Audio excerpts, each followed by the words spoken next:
his uncle too. No matter what it is.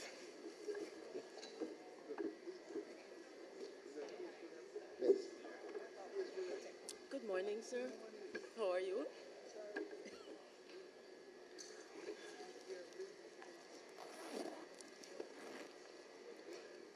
Over the, yeah.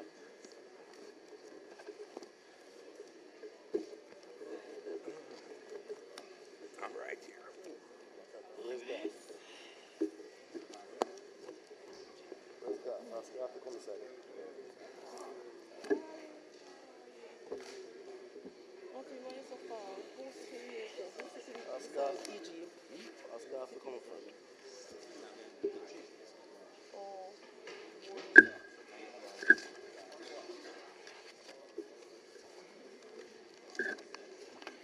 Well, yes, sir. Yes, sir. Stage is yours, sir. Indeed. Indeed.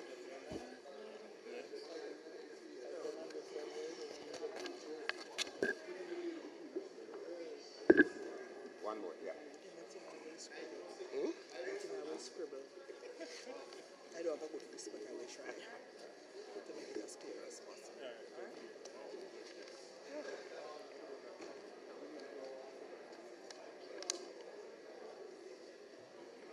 So, Minister, have the urban renewal report as well as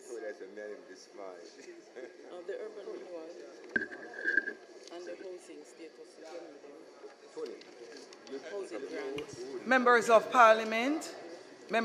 Parliament on the opposition benches, members of Parliament on the government benches, if you don't mind, it would be appreciated if we make our way closer to the front, because we do not have a full house to allow for the ministries to quickly settle inside so that they may be facilitated on both sides of the house. Members of Parliament on the government and opposition side, would you be so kind as to come a little closer to the front? Persons do not have any designated seat for standing finance. You may come and sit anywhere you so desire.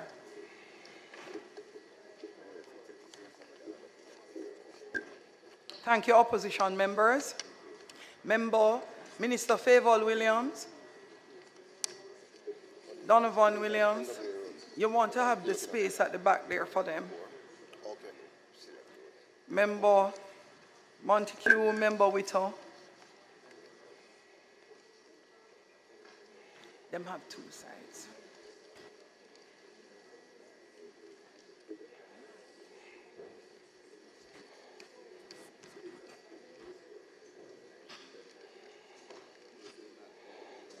Members, in good order, Minister Williams, there is a partition between the members of Parliament maintained and the persons who are attending from the various ministries, agencies, and departments of government.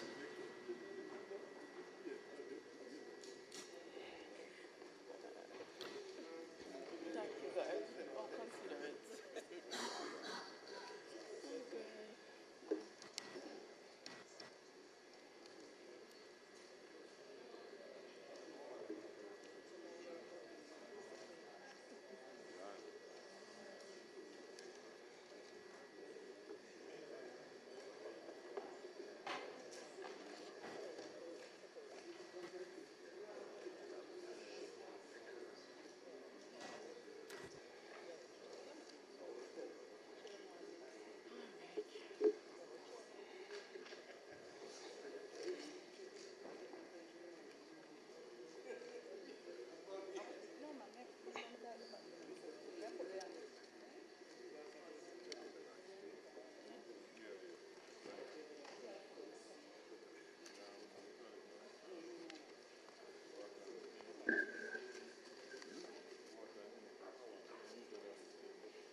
Thank you very much, members on both sides of the House. First, this morning, we would like to welcome the Ministry of Economic Growth and Job Creation, a large ministry. This morning, Senator Matthew Samuda is here with the team, and we will commence with head 19,000 from the estimates of expenditure. Minister Samuda. Thank you, Madam Speaker. Good morning to the members of this Honourable House. Today I am accompanied by Permanent Secretary Mrs. Arlene Williams, heads of agencies, the Ministry's Chief Technical Directors, our Principal Finance Officer, and other key personnel. The Ministry of Economic Growth and Job Creation's cohesive portfolio areas of water, wastewater, works, ports, economic development, housing, urban renewal, environment, climate change, land, and physical planning are reflective of the GOJ's medium-term strategic priorities of inclusive, sustainable economic growth and job creation, and macroeconomic stability and fiscal sustainability. It is through the Ministry's 19,000 budget heads of our 4 executive agencies, 19,046, 19,047, 19,048, and 19,050, and the public bodies' expenditure and revenue being presented for the upcoming 2024-2025 financial year that we will achieve our strategic objectives. Honourable members, the Ministry has received a total budgetary allocation of approximately 34 billion Jamaican dollars, with the Ministry's recurrent budget for the 2024-25 financial year being 13.183 billion. This amount consists of 12.439 billion to be funded from the Consolidated Fund and 743 million to be funded by appropriation in aid. Overall, this represents a 4.9% decrease in allocation for the 24-25 financial year. The recurrent budget also includes administrative budgetary allocations for agencies under the Ministry's purview, inclusive of the Real Estate Board, Commission of Strata Corporations, Rural Water Supply Limited, and Negril Green Island Local Planning Authority and the Water Resources Authority. Honourable members, the McJC is a key implementer of capital projects. In the upcoming financial year, 20.87 billion is allotted under budget head 19,000C. This is a 34% decrease when compared to the 23-24 budget of $31.68 billion. As projects currently undergoing the public investment appraisal process are approved, the Ministry will be requesting budgetary support in 24-25 accordingly.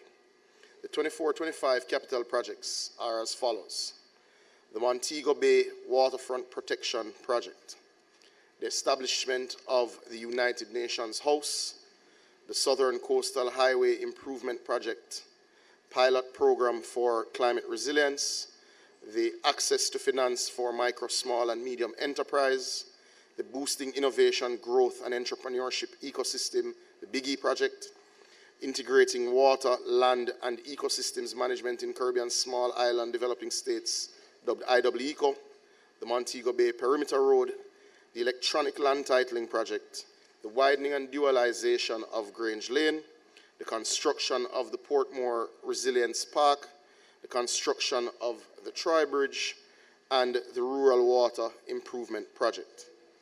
Honourable members, the Ministry's executive agencies, being the Forestry Department, the National Land Agency, the National Environment and Planning Agency, and the National Works Agency, presented at budget heads 19,046, 19,047, 19,048, and 19,050, will be implementing the Ministry's policies and legislation in the 24-25 financial year.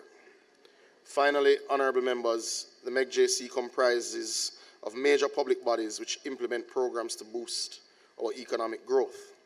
The 24-25 fiscal estimates for these self-financing bodies, as presented on page 37 to 106 of the public bodies' expenditure and revenue, include the Development Bank of Jamaica, the Factories Corporation of Jamaica, the Housing Agency of Jamaica, the Port Authority of Jamaica and its subsidiaries, the National Road Operating and Constructing Company Limited, the National Water Commission, and the Urban Development Corporation and its subsidiaries. I can assure this Honourable House, Madam Speaker, that our ministry will utilise the allotted funds in the most efficient, effective and economic manner.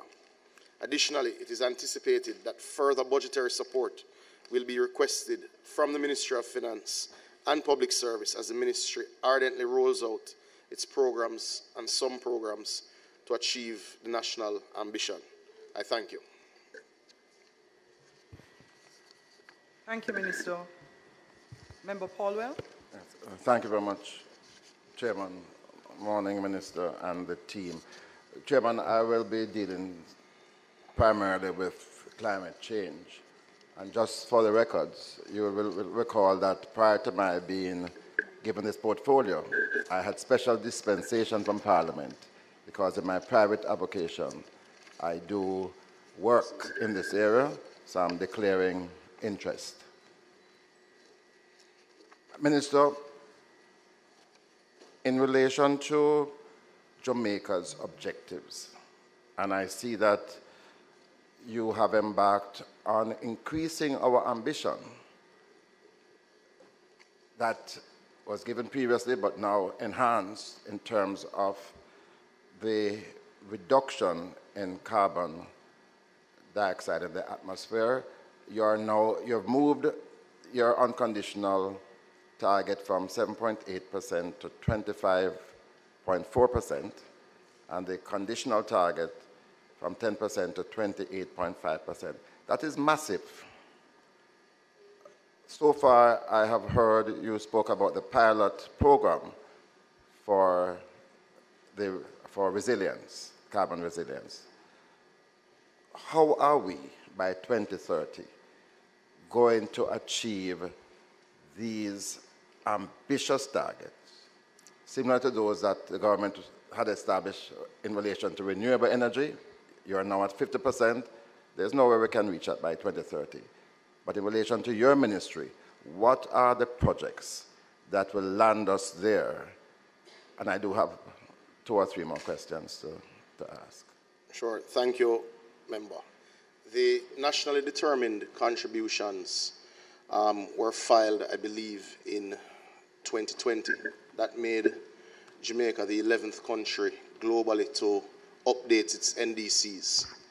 These NDCs were arrived at from national consultations with all ministries, departments and agencies, and significant engagement of the private sector as well. The way you will target your emissions is the same globally for every country. The sectors that have to achieve their individual targets include energy, land use, and waste management. One should note that Jamaica, for the first time in 2020, included land use in its NDCs, and that is calculated as one of the ways in which we will increase both our carbon capture and indeed our emissions reduction. Jamaica, as you know, from 2015, would have joined the High Ambition Coalition and would have committed and driven the world through the COP15 process to get to the agreement of protecting 30% of land mass and 30% of marine environment.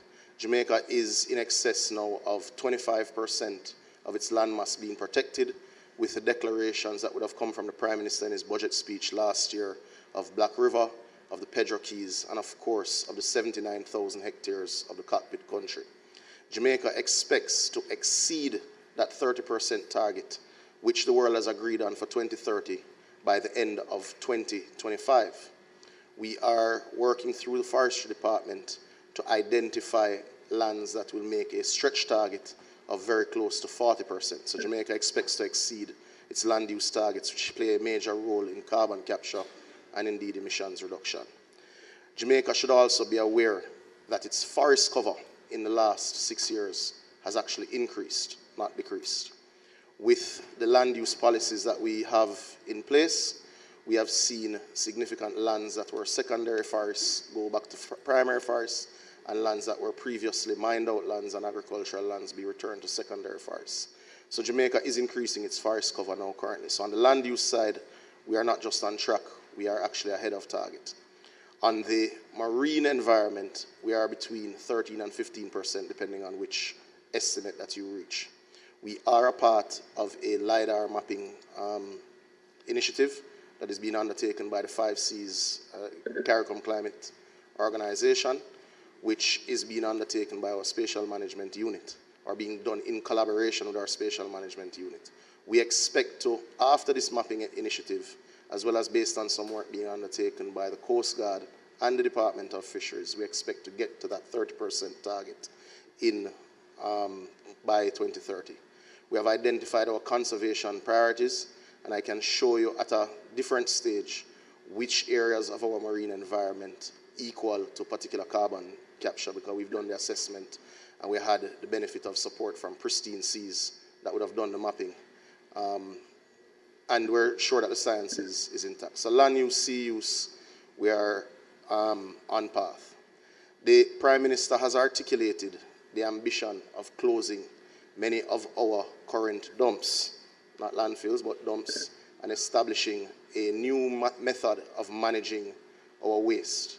We know the emissions that come from improperly managed waste management facilities. We expect that with the closure that will come before 2030 and the transition away from our current facilities that will start long before 2030, that our management of our waste will indeed be in line with our NDCs. You should also notice that we have taken a particular focus, or rather put a particular focus in analyzing our waste stream. And though there are more announcements to come, we are looking at the calorific content of our waste stream to make sure that it is in line with our ambitions for waste to energy, but we're also looking to ensure that we do not pass particular thresholds that contribute to more emissions and methane emissions that are a particular issue. You should also note that the national fleet is in the process of being electrified. Now, there are global issues, as you know, with the EV market in terms of supplies, but we have seen that post-COVID, the market supply issues are starting to subside. So it should be noted that the country would have benefited from a new EV policy and a new tax structure that makes the importation of EVs that much more cost-effective. Now, our agencies, no, I'm just taking you through how we get there.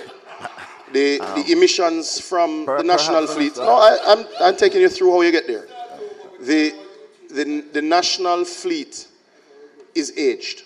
So whether it is Water Commission vehicles or Ministry vehicles or any of our MDAs and their national fleet, because of fiscal constraints, we have always had a fleet that is ineffective and contributes very heavily.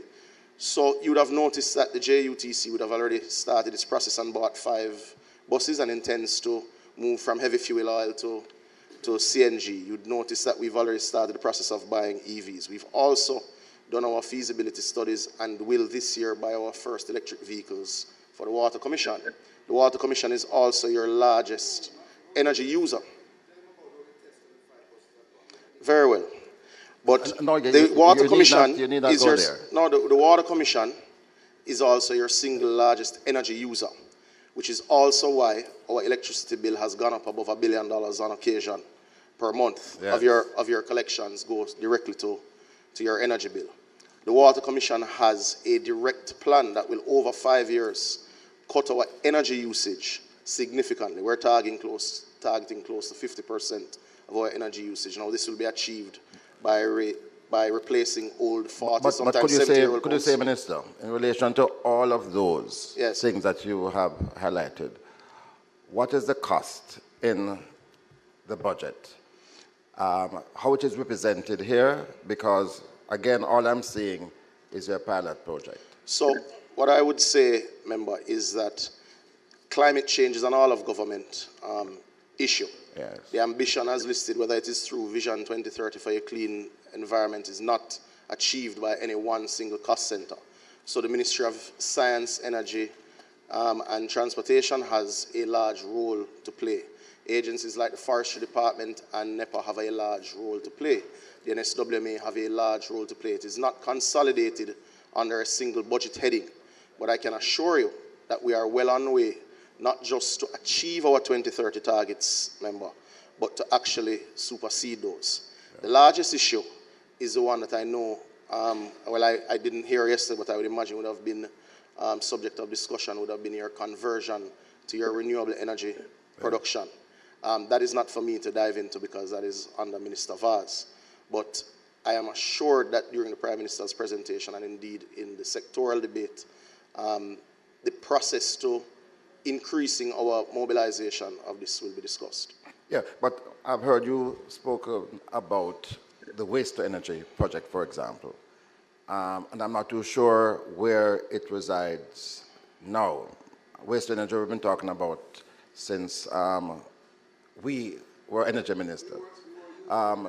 Can we get a specific timeline in relation to that project? So I'm sure the Minister of Local Government can give you more specific timelines. It doesn't reside with me. Yeah. Minister, but it is worked into our targets for emissions reduction. Minister, you've spoken about joined-up approach. Where in the government, apart from energy, and the country generally, are you focused on getting everybody on board? And for example, you mentioned land use. Let us take one area, mangrove development. Who is responsible for that? There's also a Red Plus project. How are you going to organize the country, mobilize the country to enable our full participation and success in relation to the objectives that we have set ourselves? So to the specific questions that you asked as opposed to the amalgamation and the joined-up approach question, mangrove replanting is covered by the Forestry Department and their line items. And they are under agriculture? They're under the Ministry of Economic Growth and Job Creation. Oh, they're under your ministry? So forestry, the Forestry Department is under us under the environmental portfolio, and the Red Plus project is being executed by the Forestry Department. And it is through the Red Plus project that we got the detailed satellite images which would have proven that our forest cover has indeed increased, which for those who would have followed the news could have saved the leader in the Senate some discomfort in claiming that forest had actually decreased, because we have the ground truth process that has completed, which we have used detailed satellite imagery to prove under the Red Plus project. Minister, under Article 6 of the Paris Agreement, yes, there's the opportunity for many countries to collaborate with international partners. We have seen where DOMREP and Ghana and others, even Barbados. Barbados now has a debt for nature swap. Substantial resources pouring into these countries. Are we in line? Where are we in that matrix? Jamaica is running out of debt to swap. So the debt for nature swaps that would have given birth to entities like the EFJ are becoming more difficult. Now, whereas there are some contemplations and some projects that we expect to announce later throughout the year, the concept of debt swaps are becoming null and void as our debt falls, especially because most of our debt is locally held and not internationally held. The primary financing mechanisms that exist for matters of sustainability, the GCF, the Adaptation Fund, the EU Development Bank, the USAID, etc., and indeed the UK Climate and Resilience Fund are all engaged in varying discussions for cumulative financing as well as project financing for Jamaica. Jamaica expects to launch its own blue-green fund to be housed at the DBJ, which will be, I'll allow Minister Clark to dive into details, but that will be the first crowd-in financing example in the developing world for a blue-green fund. We expect it to be operationalized before any other blue-green fund is operationalized internationally, because we're not creating a separate fund. To be noted, the Development Bank of Jamaica, which is also a line item under the Ministry of Economic Growth and Job Creation's budget, is also accredited now by the GCF and is the largest accredited entity under the GCF in Latin America and the Caribbean that I'm aware of. It is accredited to funding projects for in excess of $250 million US. Now, to be noted, there isn't a month that the government of Jamaica, through the PIOJ and indeed the CCD and its supporting entities, do not integrate, interact, and engage with every single one of these foreign funding bodies. And Jamaica has projects underway currently at varying sizes with every single one, and has, with every single funding agency, more than 5 proposals which are going through particular stages. But to note, Jamaica's falling debt burden is changing Jamaica's position in interaction with these. So there are grant funds that are no longer available to us with our falling debt levels. 2 further questions, Minister.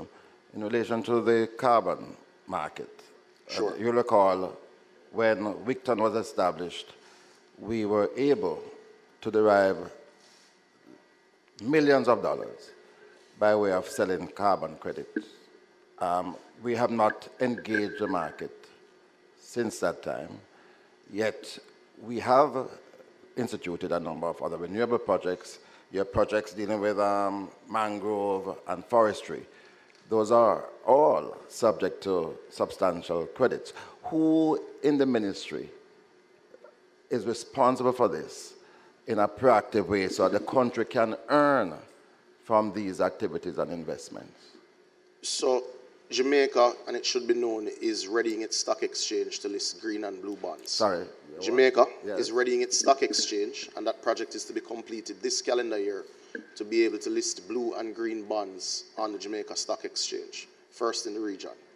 As it relates to the carbon credits and carbon capture, we've now completed the analysis of the marine environment and are assured of what exists and what is possible in that space. We are doing the work through the Red Plus project to ascertain what our land capture value will indeed be. The framework to deal with carbon credit trading will be dealt with policy and legislation over the next calendar year. Yeah. The current haphazard way that it is being done globally leaves itself to several countries feeling that they went in too early and they actually gave the value away before it was time. As the markets mature and greater understanding comes globally, we expect to get a much higher value for waiting. The countries that have gone in, and I won't call name here, but you have three of our neighbors who have gone in and I believe gone in too early. I think now is the right time for us to complete our framework and to ensure that we are ready for the market in 2025. Yeah. Minister, the Social Investment Fund. Sorry, I'm going back to financing that the government offers in relation to mitigation programs. Could you be specific in terms of who are able to access, if available, and which agency is your point of contact? So the PIOJ, yes, because they interact with our international partners as a primary focal point, usually determine the implementing agency. Important for the country to note is that both JCIF and DBJ are accredited by the GCF. The Adaptation Fund, the GEF, the EU Development Bank, the Canadian Climate Fund, the British Climate Task Force don't follow the same GCF model that requires accredited entities. Any entity can submit, but it has to be submitted and it is coordinated through the PIOJ as they ultimately amalgamate our reports that help us to honor our agreements under the Paris Agreement.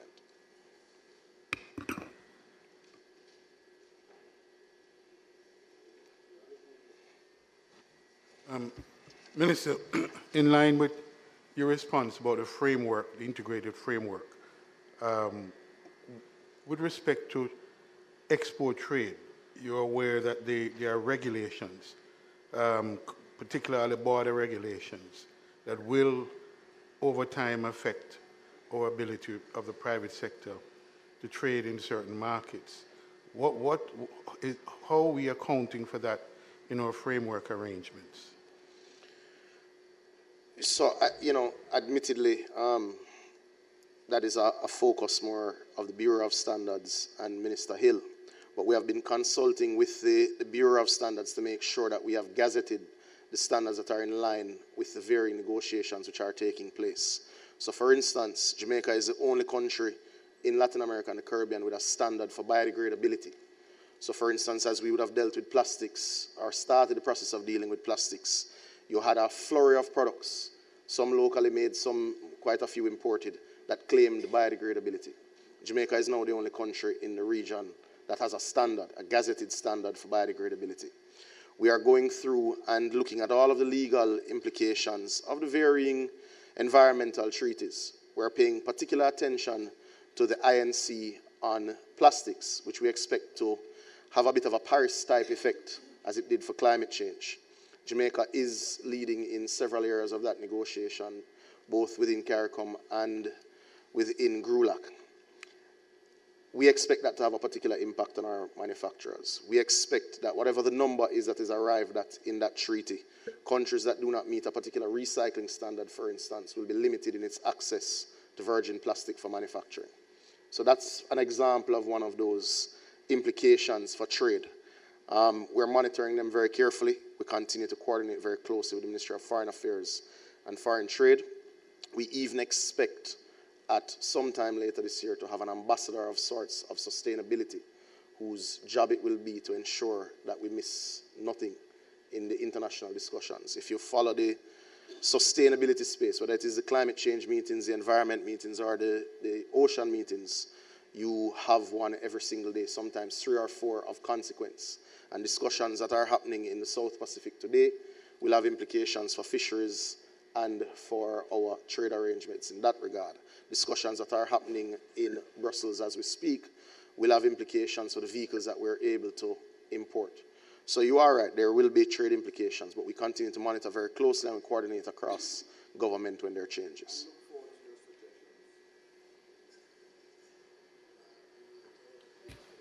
Member Phillips. Thank you, Chairman. Tomorrow. Minister, I moved to 19,008 in the estimates, looking at the road construction area.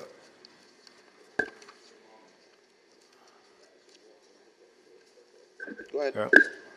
Yeah. The provision for the cleaning of gullies, even though an increase some time ago, the Prime Minister had announced that there was going to be a comprehensive review of our drains and gullies across the island, especially the major ones. We've been asking to see a report of that, because even though there is a doubling of the amount from 86 million to 190, we're still seeing some major issues, especially when we have just even a few days of rain across the island, some major flooding taking place. Can the Minister say if that comprehensive plan has been, or review has been completed, and what is the approach of the Ministry / National Works Agency in addressing the major flood problems that we're seeing across the island? So it is not yet complete, but underway, member. But the virtual doubling of the allocation is in recognition that, though anecdotal because the review is not complete, that significant increases will have to come. I expect later this year, as we go through the course of the budget, that we'll have to increase. Do you expect that? When that analysis is done, that there will have to be increases. When did the review start, and how long we expect that? Not having direct oversight of roads, that gives me some challenge to tell you exact dates, but I commit to getting back to you with that data. The issue of bridge, even though there's a capital expenditure for the Troy Bridge of 80 million, there was $1.3 billion that was allocated, approved in the 23-24 estimates. It was revised to 70. Now, an estimate of $100 million is now being tabled.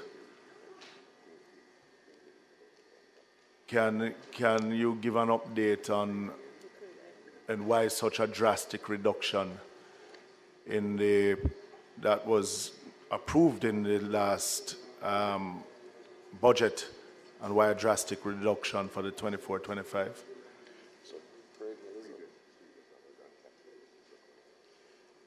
So I understand that the budgetary allocation has been moved from capital to recurrent. So I know the Spring Village is out to tender, for instance. Craig Mill is going through PIAB and should be completed shortly. And as you mentioned, the allocation for the Troy Bridge. So it is how it is accounted that has changed, Minister. Yeah, but you had a 1.3. If you're to put both what's in the capital and the recurrent here now is only $180 million. So I'm saying that 1.3 billion was budgeted at the beginning of the 23-24 financial year. So is it that the other projects that were looking at not at a stage to be started, or is it a refocusing of the National Works Agency on the matter of dealing with bridges? We expect to address that during supplementary. Several of these bridges are going through the PIAB process now and are nearing completion. So once that process is finished, in the first and second supplementary, we expect to deal with it. Well, you know, I have an issue with coming in, of issues coming into a supplementary, because let me start by asking, because when I look at what is here for the maintenance of secondary roads and for gullies, for cleaning up drains, contractors already out there complaining that they're not able to collect, and there are monies being owed by the works agency to contractors. Can the minister say about how much money is being owed to contractors at this point in time? And have all the bills been paid for works done in December?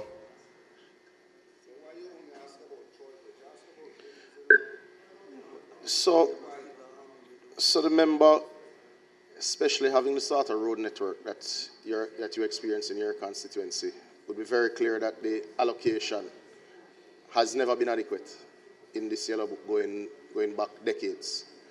Though it is a sizable sum and money that the country should pay attention to, we still are not yet at the point with the fiscal space to allocate what is required for the maintenance of secondary roads.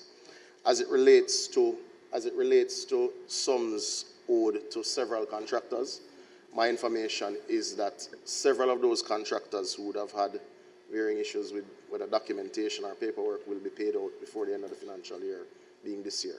So it would not be on this budget that is carried. So you're saying that you have the funds, to pay these contractors? My understanding, how much is owed to contractors out there? I can't speak to that. You would have to take it individually. Minister Warmington, former Minister Warmington, when the opposition say, yield to war me, you know what is happening.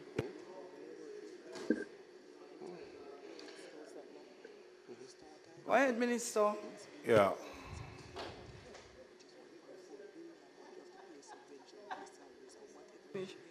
Minister Samuda, are you finished? No, he's consulting. No, we can't give you an exact figure at this stage. What we can say is that several contractors will be paid by the end of the financial year. There's a figure of close to $10 billion being banded out there that is owed to contractors. And reason why my concern, if it is only $4 billion in here. But that figure is not so. Well, you have the CEO for the National Works Agency. You have the CEO for the National Works Agency behind you. So I'm sure you can give an idea of what is owed to contractors out there. It's nowhere near $10 billion, and we don't have that exact figure now.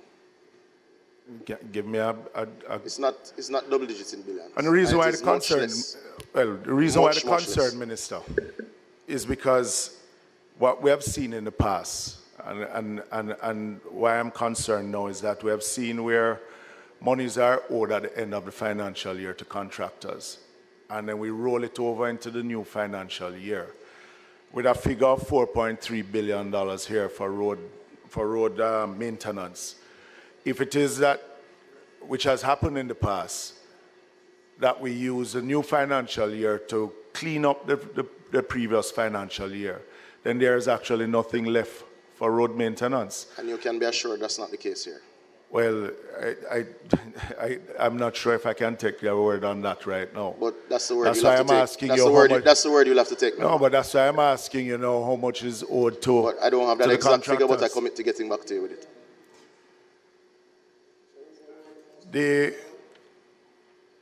The issue of the Spark program, Minister,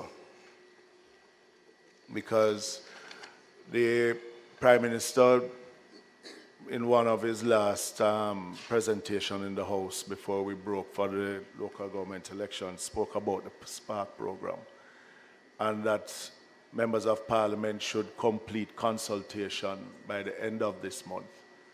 But today is the 6th of March. We have not yet gotten any official correspondence from neither the ministry nor the NWA on how it is that members of Parliament should approach.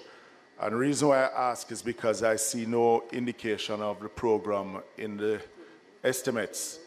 Can the minister say what is the way forward that we should move? Or is there any correspondence that we expect to hear or get in the way forward, because March is fastly coming to an end? My understanding is that the announcements and the correspondence will come to you very soon, within days. And to note, the Spark program is currently going through the PIAB process.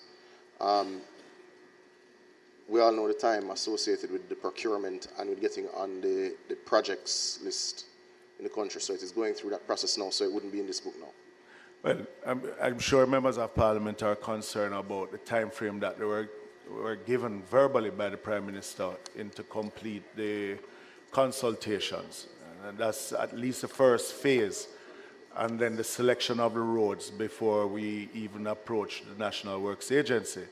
So that is the part of it that I am really concerned about, so that the members of Parliament, especially those on this side, can know what to do. The announcement will come shortly, member. So the March date is no longer in play. The announcement will come shortly, member.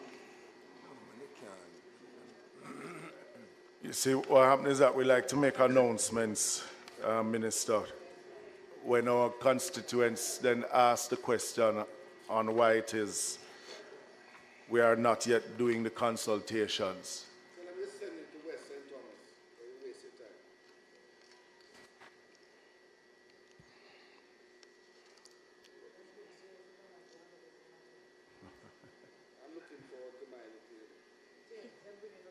Mr. The Southern Coastal Highway, there's some $6 billion in the capital for the Southern Coastal Highway. Can the minister tell us how many, if all the packages have already gone out, completed tender and work started on all the packages that will remain?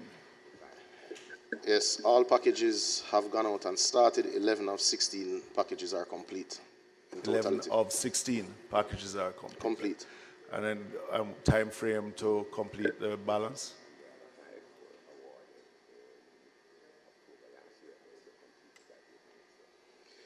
The other 5 were awarded last year and will be completed by April of 2025.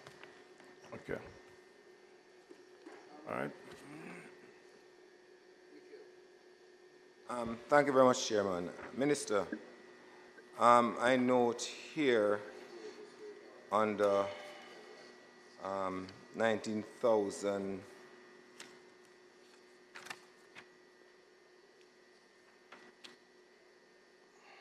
36. The C36? yes. Coming over from 35, rural water. That the matter relating to, and I get parochial now, St. Mary and Jordan's Run is no longer under the purview of the National Water Commission based on what is presented here. Now, it is rural water, and it's rural water supply limited based on this here, which is presented. What is the current status, and when is it that we are expected to have this particular system in operation? Having regard to the fact that this has started, that project is probably from about 2006, 2007. Yes, CEO. It's that long. And we're still waiting. In fact, as you are aware, Minister, a lot of housing developments are dependent on this particular system. And what I'd like also to know is whether the initial proposal to have another reservoir being built for this particular system to supply Highgate and sections of Southeast St. Mary is still being contemplated. So The matter related to the Jordan wells, we expect to complete construction, development, connection of the system this calendar year. The last, I would say, administrative hurdles we expect to cross in a matter of weeks, and we'll happily invite you to the groundbreaking. I didn't hear the last part, Minister. I'm sorry. The last administrative hurdles we expect to be resolved in a matter of weeks, and we expect to invite you to the groundbreaking shortly, but the work will be complete this calendar year. The reservoir, there are varying views as to whether it is needed. It's not contemplated for this financial year or next year because the significant outflows from that well with the piping work that we've done should be sufficient to deal with the growth in population you've had in the area as it stands now. I suspect to facilitate further growth, we will have to do a detailed analysis of what the secondary storage capacity is going to really need to be. But Minister, the transmission mains going into the Claremont Reservoir is only of a certain size. Correct. And even if you have water pumped 24/7 with what you're proposing to have at Agualto Vale, it still would not be able to prevent water being regulated to the areas, because currently there are some areas that only get water one day per week. Correct. And even if you start pumping to that reservoir 24 hours per day with the redundancy in terms of pumps that you have there, you'll still have a situation where the service to the existing mains and the existing customers, even without going forward, would not be sufficient to have water on a constant basis. So even if you do not contemplate a reservoir, probably what you should also contemplate is probably another transmission main to get more water into the system. And we have contemplated that, and it was a part of pipe purchases where pipes were delivered last year.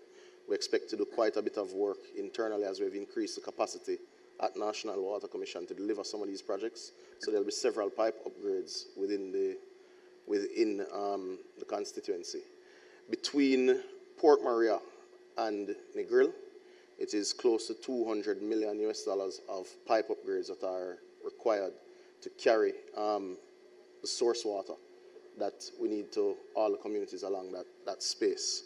We expect to be at PIAB for a massive upgrade later this calendar year.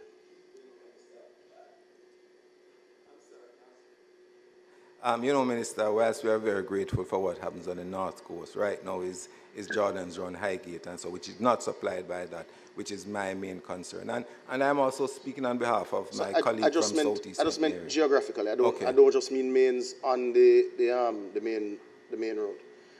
So, for instance, a line from Rossi's into and a grill is a $30 million line, and that will benefit communities from as far as Alando to Green Island, etc. It's not just internally. The piping work and the secondary storage that is required pretty much just on the North Coast parishes, not on the North Coast road, is what I'm referring to. You recall one minister, I said I was being very parochial with St. Mary. And I understand. All right. There's one other matter, Minister, and it relates to the 19,000 C26, which is reforestation, and they completed. You had 15 hectares in Penance. Just my thinking, and I know that there is, based on what you said earlier on in response to questions, that there is improvement in the reforestation and planting of trees in this fiscal year. The concern I have, and I have no doubt, but I'll hear it nonetheless, that your technocrats have looked at it, is not only in terms of reforestation, but reforestation in terms of also water, having underground sources of water by the roots of the trees. So reforestation in areas which are catchment areas for the major water supply systems. And part of the concern I have, now, though not expressed here in terms of what is on the paper, is whether there is also for the Blue Mountain area in terms of reforestation there because of what has happened over the years, either from agriculture, coffee, as well as deforestation. Your concern, admittedly, member, is well placed. The shift in our weather patterns brought about by climate change has affected the forested areas of the eastern tip of the island very badly. So East Rural, St. Andrew, St. Thomas, Portland, and St. Mary have had a really hard time. These communities that depend on the ecological health of these hills have suffered. Last year, one should recall that in February, we had the driest February in our history. Kingston and St. Andrew received 8% of its 30-year average rainfall. St. Thomas and St. Mary received 17% of its 30-year average rainfall, and Portland received 18% of its 30-year rainfall. From October 2022 to the end of March 2023, it was the driest 6 months cumulatively in the history of Jamaica. That dryness was predominantly on the eastern end of the island. It is why the Forestry Department has spent a lot of time over the last year in doing the ground truthing exercise to see what prevails. And we are very focused, I would say, from as far as Clarendon, which has also seen the impacts of climate change, right through the Blue Mountains coming into St. Mary. It is the area that has been affected the worst. So though we've achieved in excess of 2.8 million trees planted under the National Tree Planting Initiative, we would have been slowed up by that drought because you can't proceed during that sort of condition. Then though we expect to complete it within a matter of months, a lot of focus will have to go in new targets in that area, member. So your query is well placed. And final one, Minister. The river training. Yes. I would beg of you to ask your CEO is directly behind you. Yes. To indicate what river training plans are there for the Outram River in Port Maria, which, and I'll also share that with my colleague from Western St. Thomas. The river training, because as you know, Port Maria is at and in some sections below sea level, and with the Outram River being the main and the Padgy River in the east, Port Maria is under constant threat from flooding. We have significant areas along the river stretch which is being eroded. Houses are being affected, and we need to know that the program that was started years ago is continued going upriver so that the property and the livelihoods of people can be protected. The rivers you have inquired about are not covered in the $70 million allocation, but being very clear on the situation, we will examine it and get back to you, member. Sounds like a good answer, but that's it. It's the best one I can give. Thank you.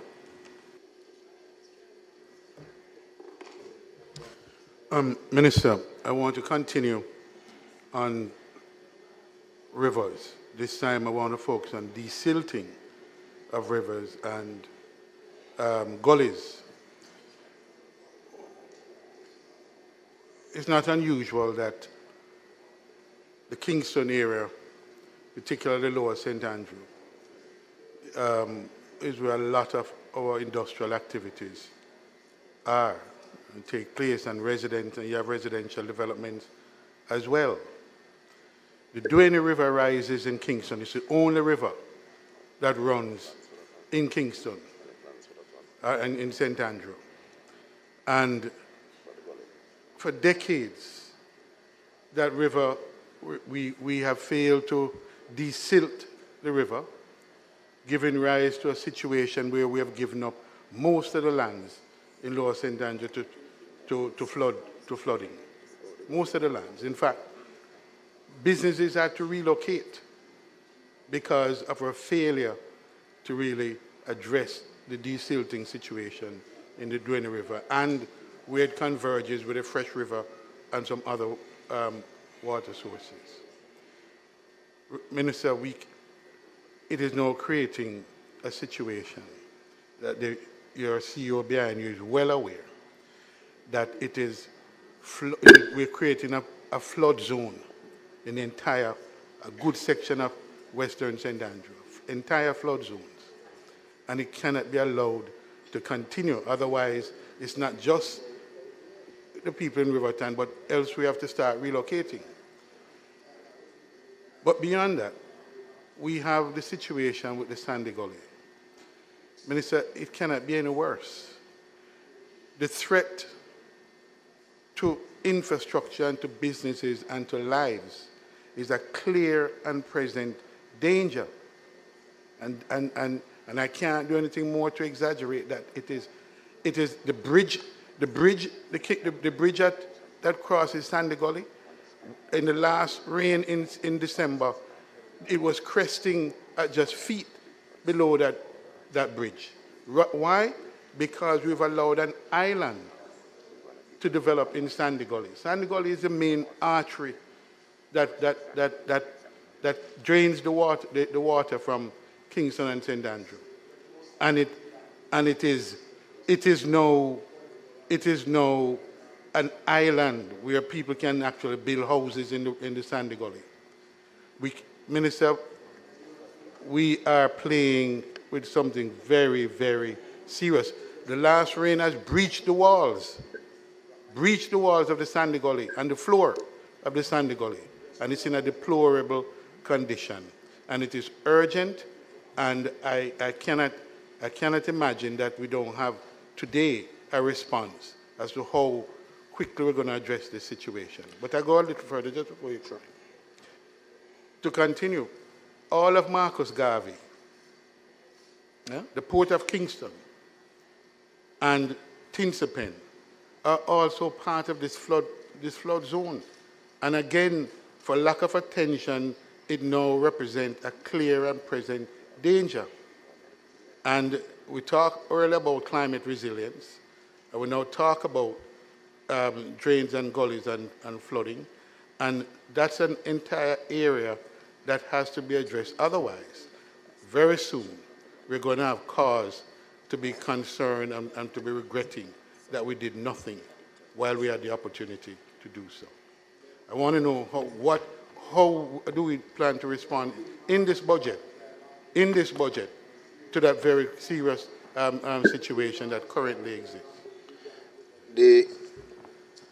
Though the Haney River is one of concern, it is not contemplated within the 62 million for this year. As it relates to the Sandy Gully, one should note that from 6 Mile to 3 Mile will be covered under the Spark program in terms of resurfacing as well as bridge work in that space. Both from the cleaning of gullies allocation at activity 10643, as well as from the Spark allocation, we expect to deal with the area of concern in the Sandy Gully this year. An assessment has to be done of the Sandy Gully and its integrity throughout the course of the year, because that allocation and that activity will not be sufficient based on its age and the depreciation of that national asset.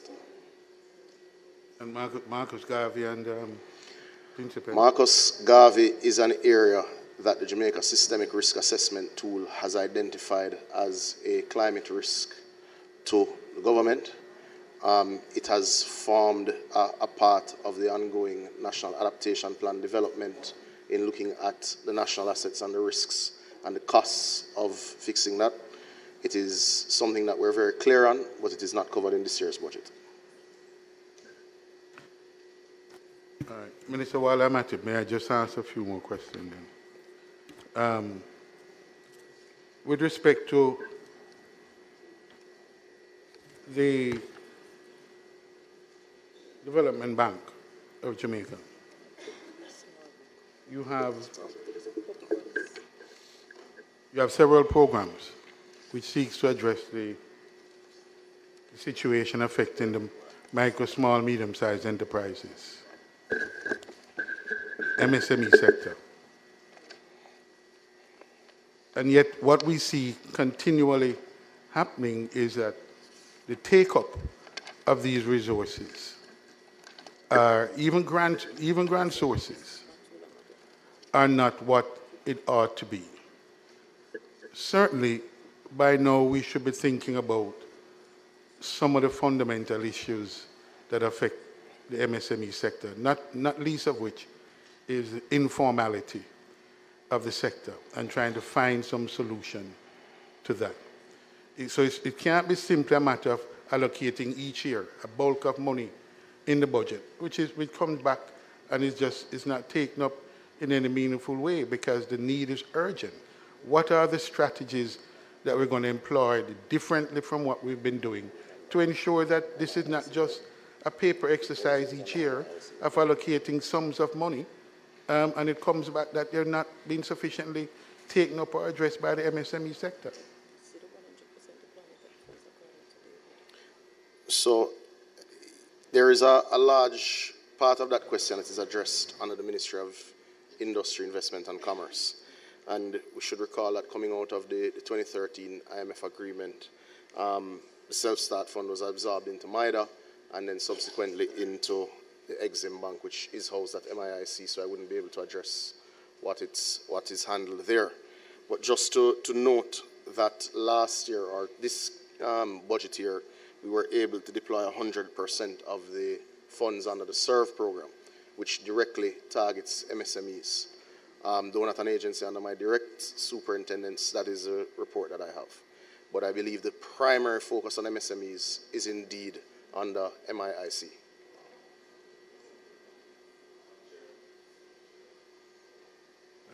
Just a follow. 19,000 C7, which is a program through Development Bank of Jamaica. They access to finance for MSMEs. And we see where 750 was approved in the estimate, 23-24, only 228. And even in the previous financial year, we see that the take-up has been low. And I think what the member was trying to find out, what are the issues why the take-up, especially for these fundings that have been provided out there, why the low take-up? Is it administrative? What are the issues?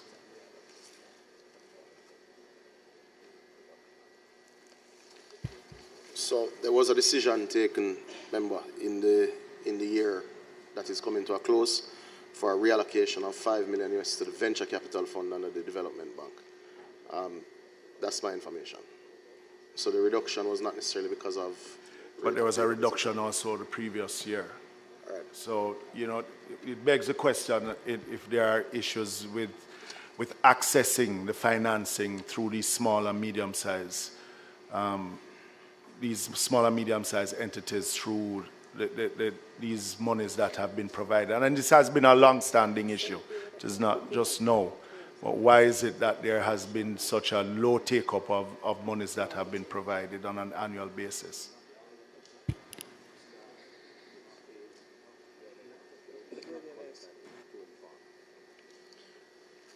So, as I'm advised, we have had a number of issues with those who have applied and their qualification for the funds under the DBJ's rules.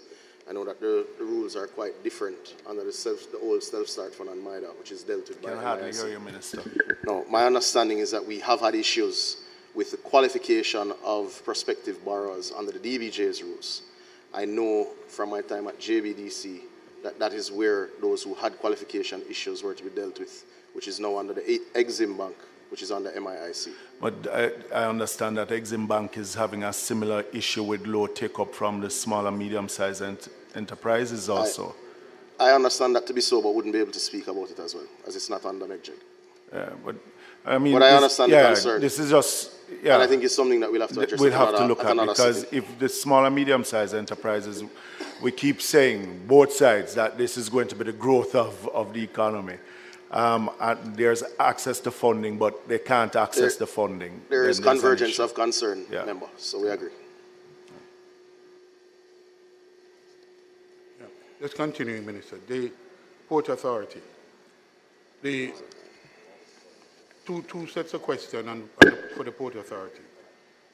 The Port Authority has a significant portfolio investment in the BPO space. That space, we are told, is now, there are some risks to a lot of that BPO operation, in part from AI and the adoption of AI in a lot of these activities. What I want to know from the BPO, from the Port Authority, in respect of that portfolio area, what are the responses you're seeing, and are there any fallout? Is there any fallout now?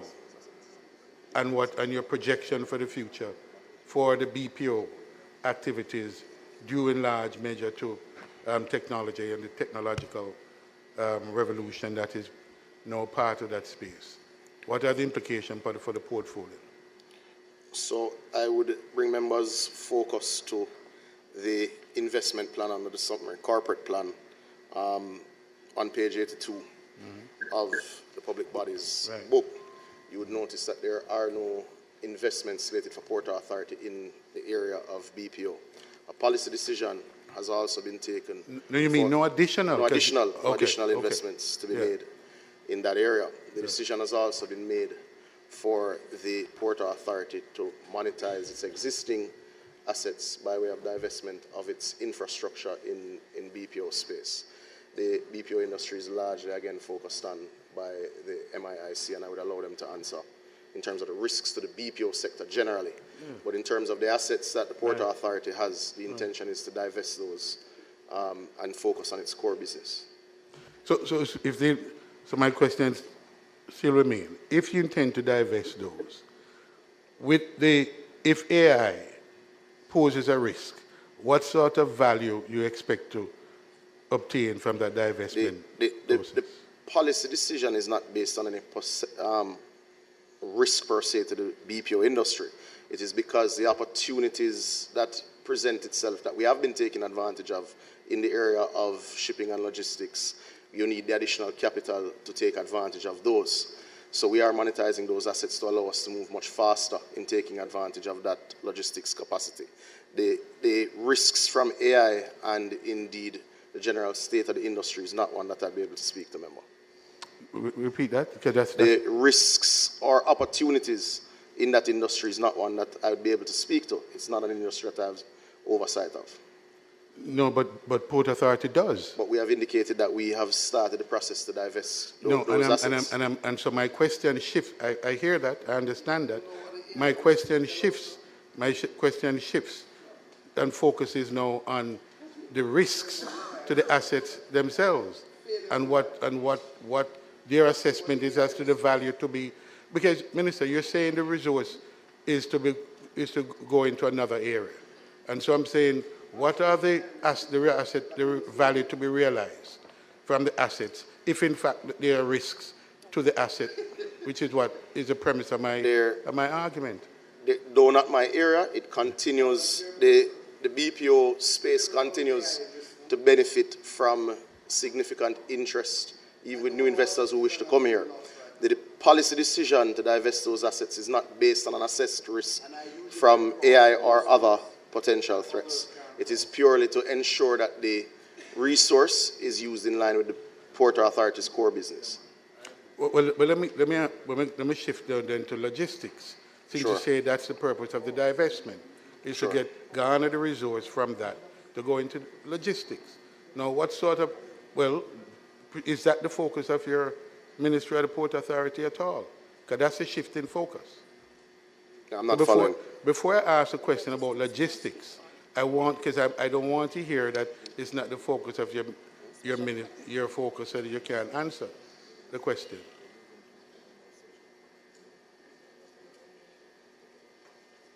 Sure. So I remember, there's already indication that Port Authority will be moving to commence the development of the Kamina Economic Zone, the capital projects, which all speaks to the capacity of shipping and indeed logistics, are indeed listed, which include the Montego Bay Berth 1 and 2, the Falmouth Cruise Ship Pier, indeed the lighthouses, which are indeed damaged and in need of updating, and indeed the electronic validated bill for lading and import clearance activities are the focuses of the budget of the Port Authority this year, which we expect to significantly increase the capacity for Jamaica to engage in logistics. So can I ask you some deeper question on this, the Kamina Special Economic Zone then? You can answer a question on that, right? It is a technical design. So the works that are contemplated this year include land acquisition and technical design works, and not construction or infrastructure works at this stage. So it's a pre-investment work? Yes. Okay. Well, it's a lot of land. It's 4.2 billion. That's why I wanted to know what. And it will require a lot of space, so there will be a lot of land acquisition. Okay. All right. Can I go back to subhead 12, activity 12825, which is enhancement of community environs that deals with the zinc fence removal program. I had, from the early stages, when that program was initiated, I have written seeking assistance to address a very glaring issue which affects the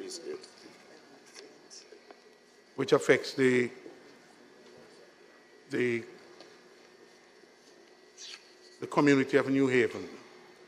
When you drive on the top of the New Haven Road and you look, the zinc, the entire appearance along the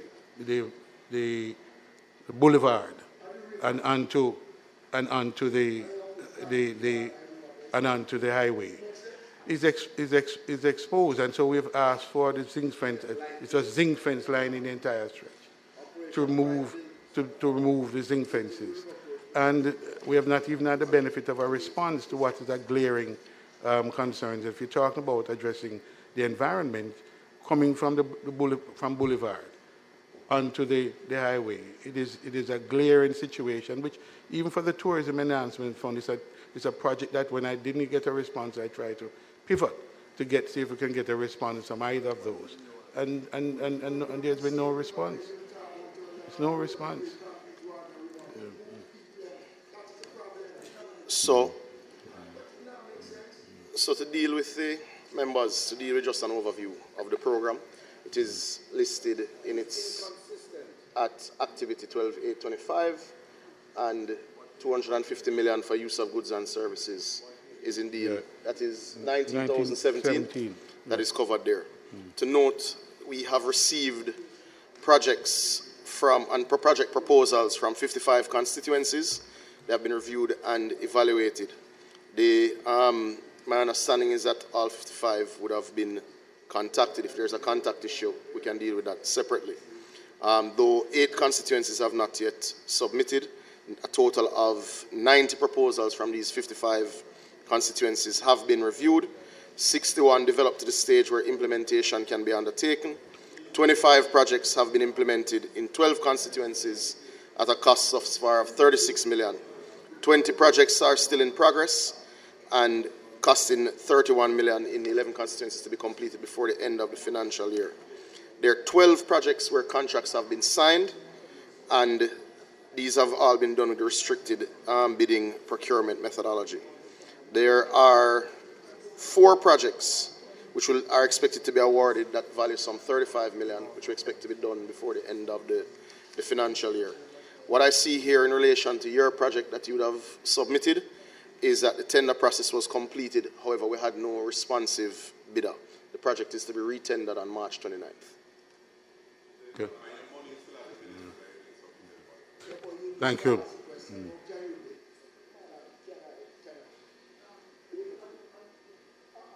Minister, unless you have a point of order, you have a long list. Madam Chairman, assuming that since my mic is on, you're giving me permission to speak. I've been waiting for quite some time.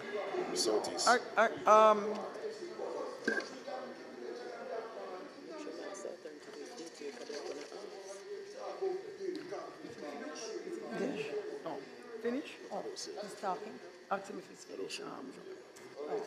Member Hilton, you're Are you done, finished? Tony? Member Brown? Yeah. Just a simple question, Minister. Thank you very much. Members allow Member Brownberg to speak. Thank you very much, Madam Chair. Minister, just one simple question. It's a follow-on really from the question that was asked earlier by Member Hilton.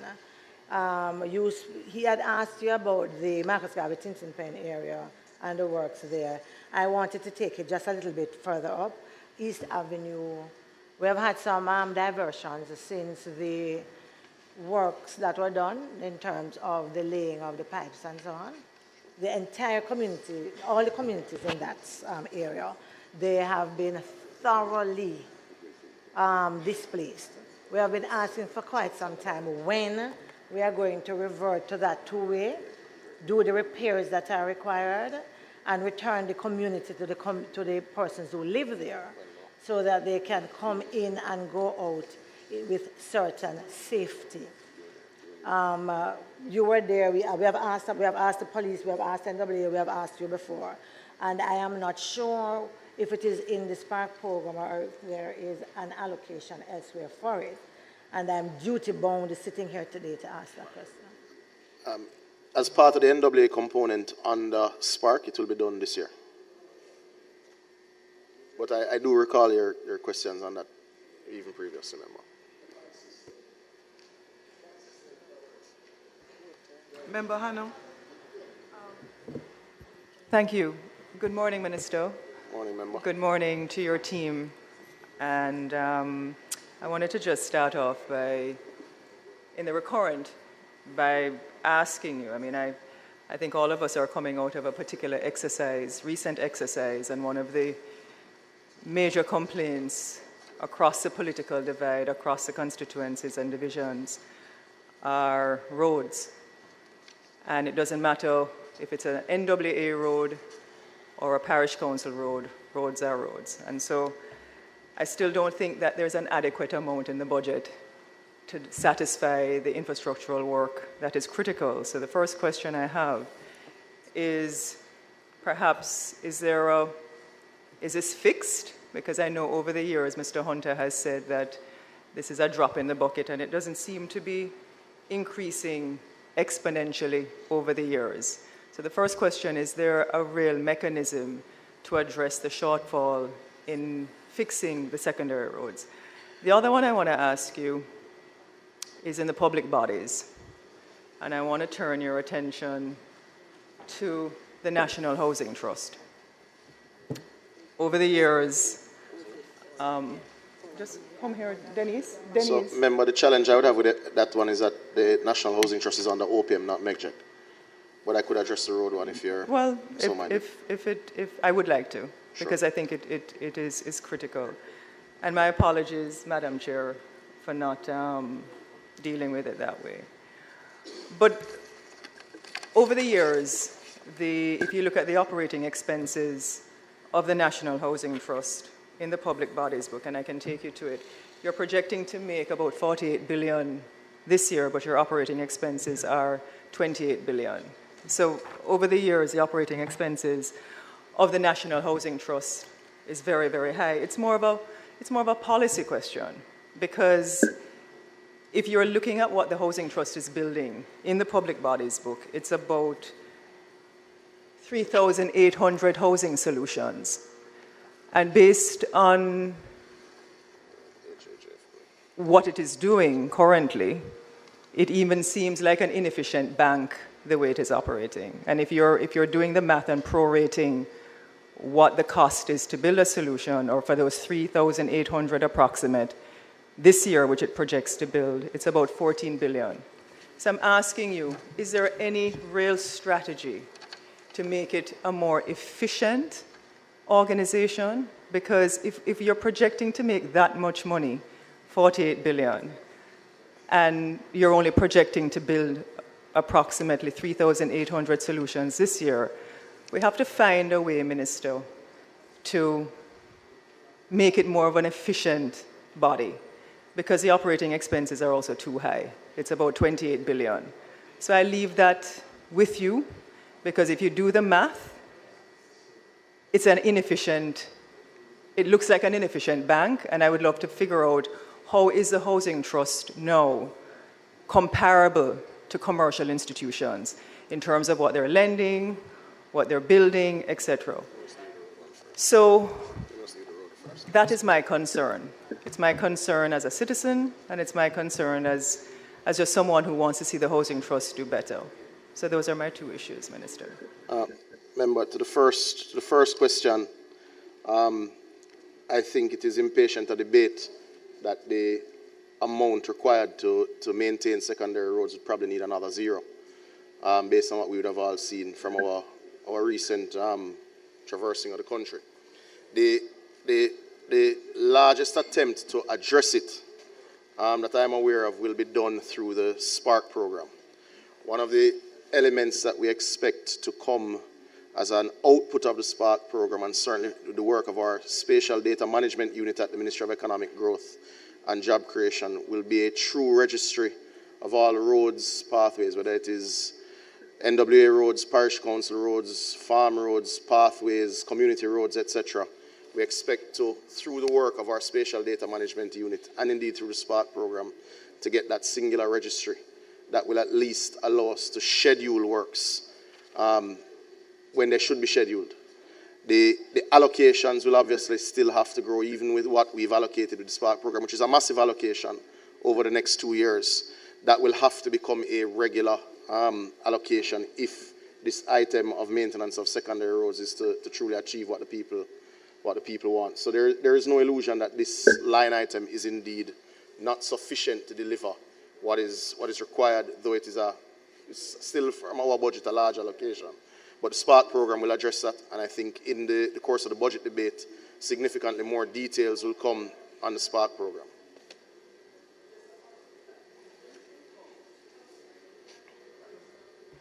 It's very difficult, member. What you're going to need to do, turn off your mics, please. So in respect of follow-up question, members, once you have the mic on, don't switch your mic off until you're comfortable with the response of the minister.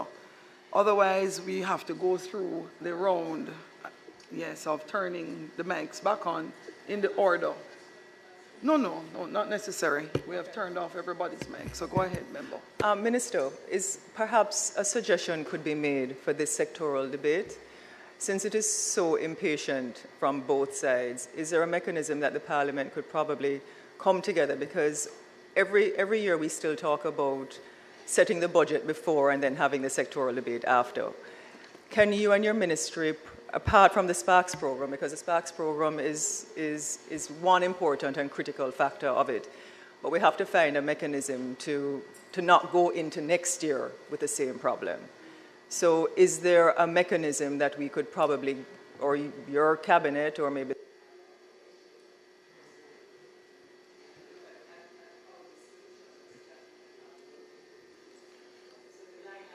increases next financial year? And that there's no division. So the NWA needs to be funded appropriately. So,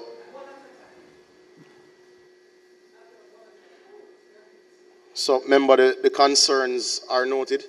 I do believe that the era post the Spark program will see those allocations become mainstreamed once that directory of our listing, rather, of all roads is indeed compiled in a manner and examined in a manner that will allow not just the Parliament but all citizens to look at it and to have their voices heard. But I will pass on the suggestion to the Prime Minister on your behalf. As it relates to the earlier question, the point I was making, member, is that because NHT is under the Office of the Prime Minister and I don't have visibility, it would be difficult to speak on it. But I have noted the questions asked and will pass on to the Prime Minister. So, Member Hilton, you are not first in line. Thank you. So turn your mic off. Thank you. Are you finished, member? Madam Speaker, one additional point, that if I may. At the same time, so I'm not sure what's happening. Pardon me? I was asking for permission to make one additional point to the earlier query.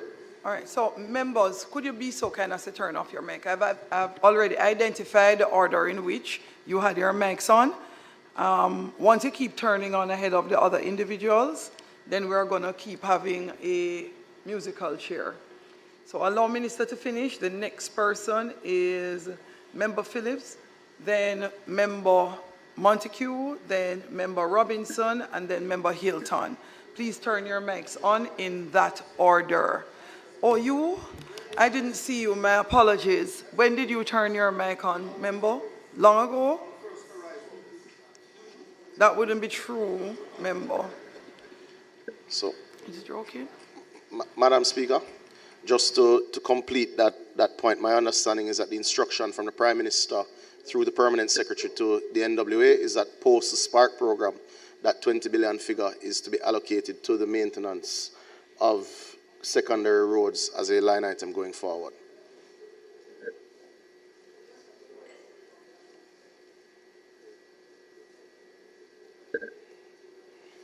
So, moving forward, we'll see $20 billion in that line item for road maintenance going forward?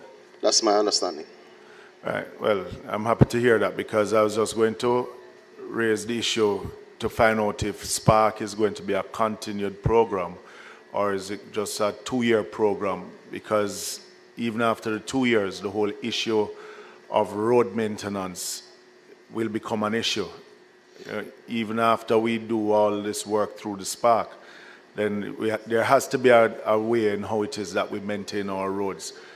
And we can't act fast enough in getting that registry put together, be it municipal council roads or national works agency controlled roads, because there's no formal mechanism in how it is now that we maintain the roads. And with the budget that is given, it's just woefully inadequate for a very long time. So that's good news. I just want to... Sorry, just on that point, member, just to note that the National Spatial Data Management Unit has already completed the work in terms of identifying the roads and creating that registry for 9 of the parishes already. So we're well on the way to ensure that the Spark program actually is able to address it, and then that registry becomes a reality. But all right, no problem. When we get that registry, then we see how we move forward. All right. I just want to, page 67 of the public bodies, NROC, National Road Operating.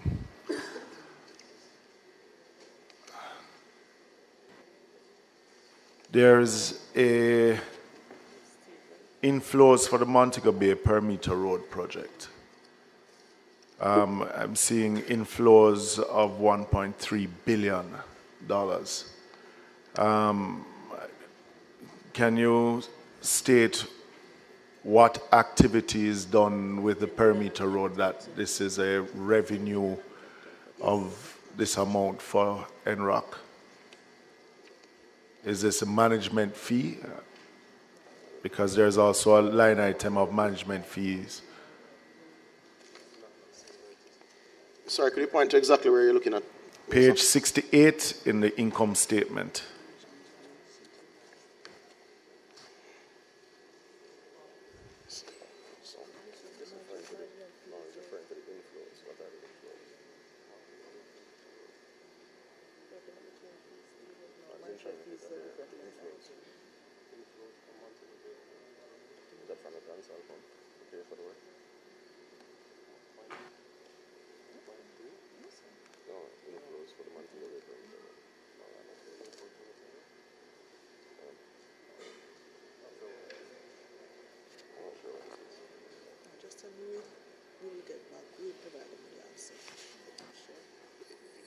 Member, if we could come back to that question in a bit, just give us a few. Perhaps you could go ahead with some other questions.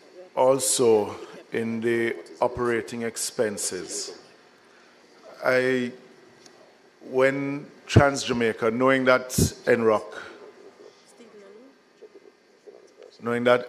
had quite a bit of debt carrying for the construction of the southern coastal, the east-west Highway 2000, was of the impression that once Trans-Jamaica went public to the people of Jamaica through the stock exchange, that a large portion of that debt would have been taken care of from the receipt. I'm seeing here in financing costs of some $3 billion. Can you state how much is it that NROC is owing and what is this amount for? Why we're carrying such a heavy financing cost?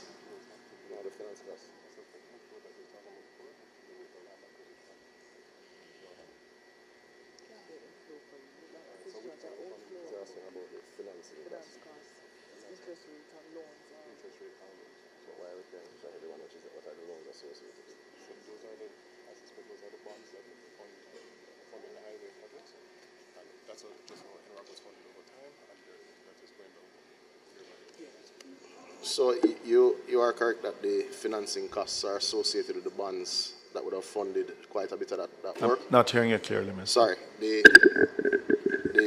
You are correct that the financing costs of $3.1 billion are associated with the bonds that would have funded that work, and it has gone down from the $4.9 billion that would have been represented this year. We expect that to continue to go down in line with the transfer of the assets and the repayments from Trans-Jamaica. Are you able to say how much, once we had put the East-West Trans-Jamaica to make it a public entity through the stock market, how much of those bonds were paid down from the receipt of, and how much is it that we're still holding? So, member, unfortunately, I'm not able to say that now, but I think it's a reasonable query, and we'll write to you with the answers. Yes, because this is still a heavy financing cost coming back from... Reasonable query, member, but I'm unable to answer, so we'll write to you with the answers. All right. Are you able to answer the original question of the 1.3 billion? Similarly, member, I'll write to you with the answers before the close of the week. All right. Okay. Just finally, on the Comfort Road in Southwest.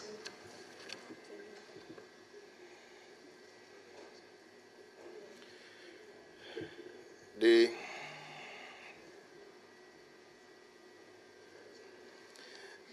Comfort Road that was raised as an issue by member Cousins as being damaged by check. It is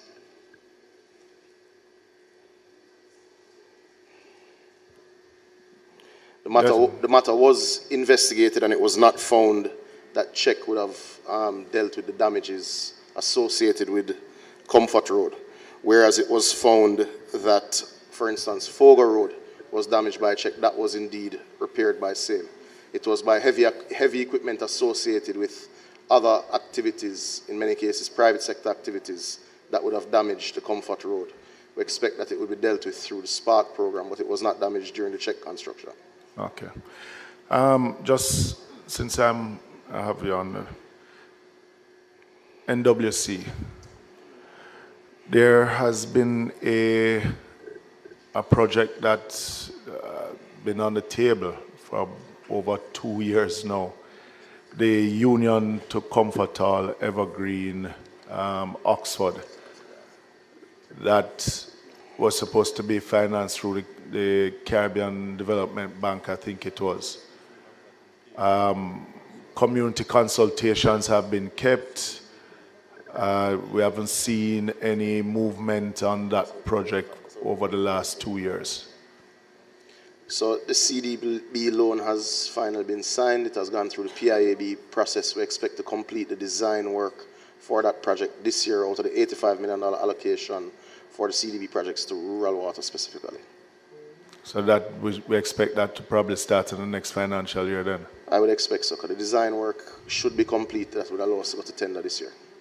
So, all right.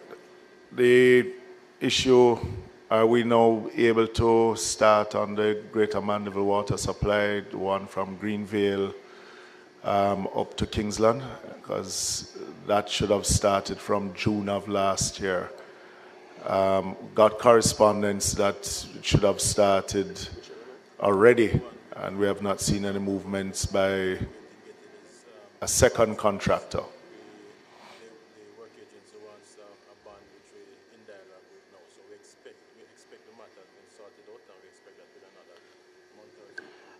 The contract was awarded, and my understanding is that there were issues with the contractor bond, but we expect that to be... That is for the second contractor? Yes. Or for the first? Second contractor. But we expect that that matter will be resolved in a matter of weeks.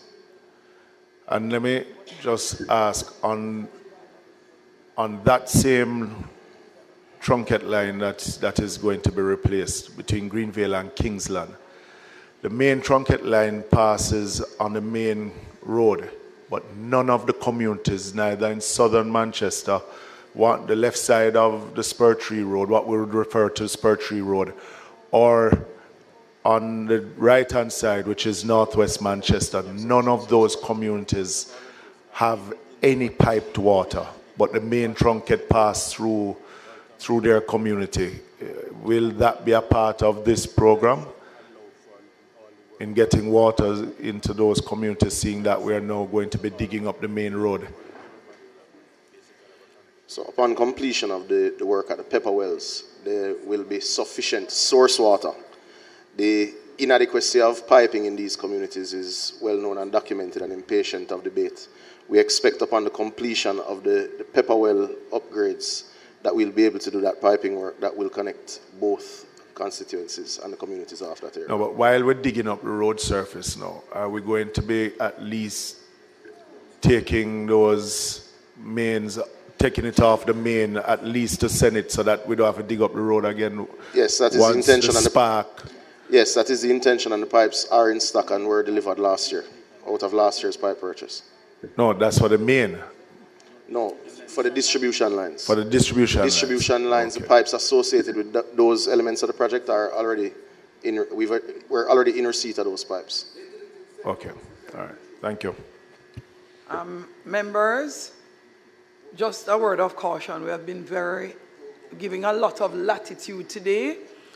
The Standing Finance Committee really requires that you refer to the budget page and direct your questions accordingly to items that either were there before, no longer present in the budget, that you would like to find out what was the policy decision in removing them, or for items that are being added. And to get further clarification, if we continue like this, We will be here for a very long time.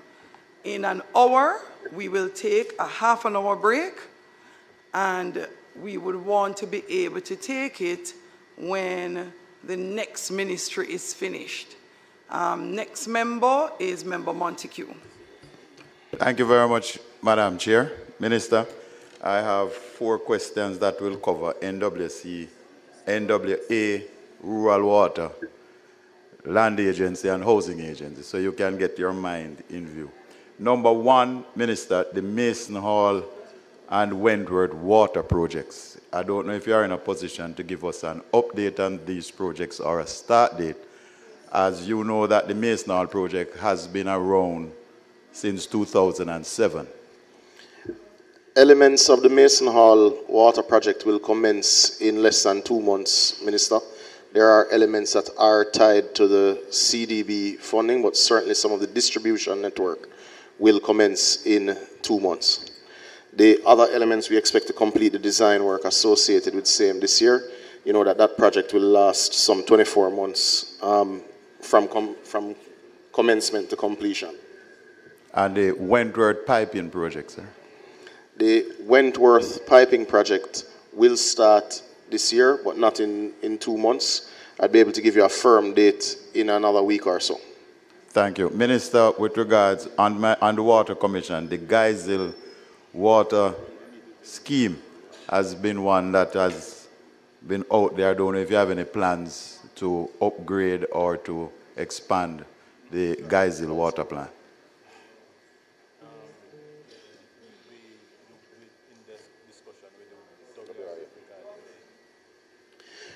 Minister, the long-standing issue related to the extraction license has been, I'd say, the sticking point with commencing the expansion, the needed expansion for Geisel.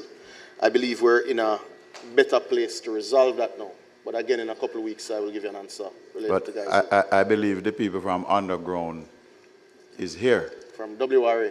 Yes, they are here. And I believe Mr. Clark should be able to advise, because the people in Jeffreytown and Heartlands and Waterford and Springfield and Decoy, Maidenhall and Wallingford, Mr. Clark did express Carter concern. Mountain and Spring Garden.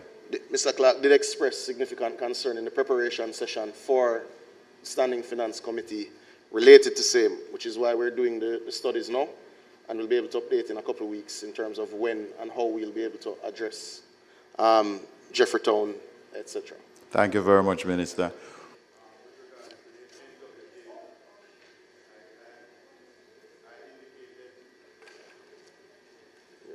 Thank you. Remember, I indicated I had 4 questions. With regards to the NWA, Minister, on the river training, I see $62 million allocated. And I wanted to know if the Tiber River in Western St. Mary is involved in that, because there are about 4 business places and about 10 houses that are in danger of collapsing in the river. And the NWA teams have Member visited. Montague, remember, I just gave a directive. Yes, ma'am, and I said it is $62 million has been allocated in the budget. All I wanted to know if this river is in the schedule.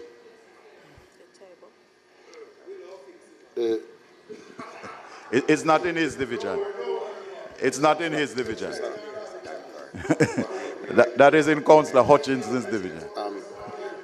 Member, yes, it is not currently in the schedule for this financial year, but Mr. Hunter has given his commitment to examine it. Okay, sir. With regards to rural water, Minister, I don't know if you have an update for us for the Springfield Source, Mile Gully, and the Brookway. And I believe I see, yes, just above Retreat and below Gale. I think you are very familiar with the place. I know you would not be, but you are familiar with Retreat, I am sure.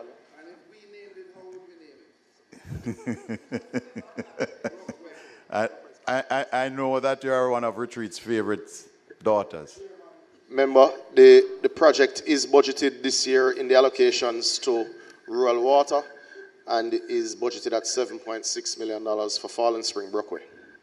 Thank you very much, sir. With the last question, the NWA has a property in Decoy, well, the Decoy property. I think it's about 400 acres. And the development had a reserve for housing.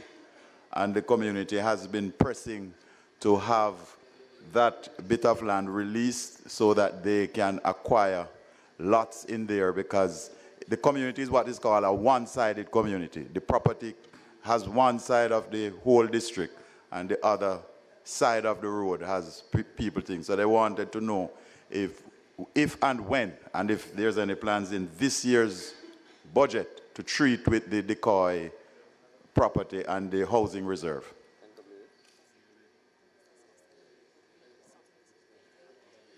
NWA, NLA is the owner.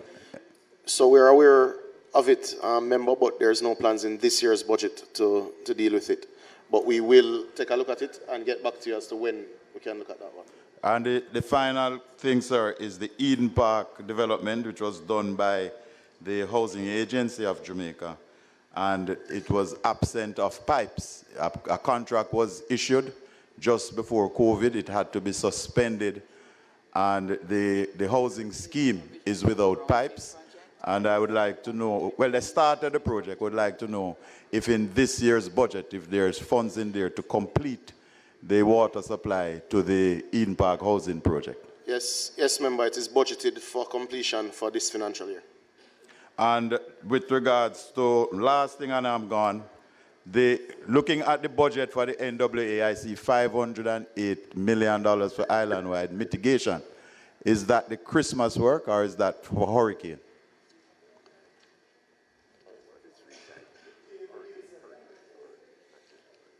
Primarily for hurricane work, member. So there is no allocation for island-wide mitigation in December and emergency employment? That will come later in the year, Minister. Thank you, sir. Member Robinson. Madam Chair, I'm on page 19,012 in the big book, social housing. The government has delivered 200 social housings over a 5-year period from 2018, which averages about 40 per year. You're projecting to deliver 500 in the next financial year, 24-25. I want to know what the basis of the assumptions are, which involves increasing the delivery by tenfold in 1 year. That's my first question.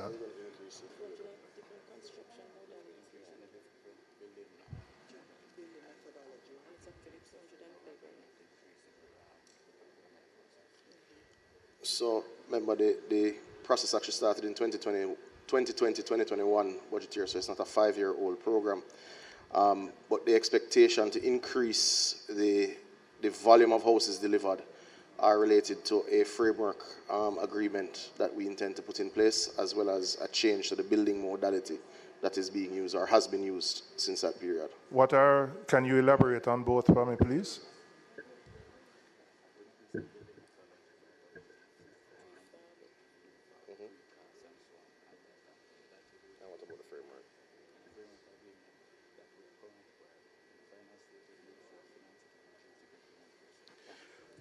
So related to the framework agreement, the final administrative hurdles are being worked out with the Ministry of Finance, and we'll announce that shortly. We'll be using as it relates to the building methodology, we'll be using far more pre-form than the methodology that has been used previously to ensure that we're able to deploy faster. I support this program, but I've struggled with it as an MP. The people who need the houses in my constituency come across one main hurdle. They have no proof of ownership of land, neither can they get any letter from any person to say, having been on land for many years, that the land belongs to them. In many cases, these are government-owned land. So for me personally, I haven't been able to benefit from one because of that impediment. So I want to know what is being done to address that, because the ones most in need have that issue. The land tenure issue is impatient to debate, and I share the concern. It is something that the Prime Minister will speak to in his budget contribution significantly.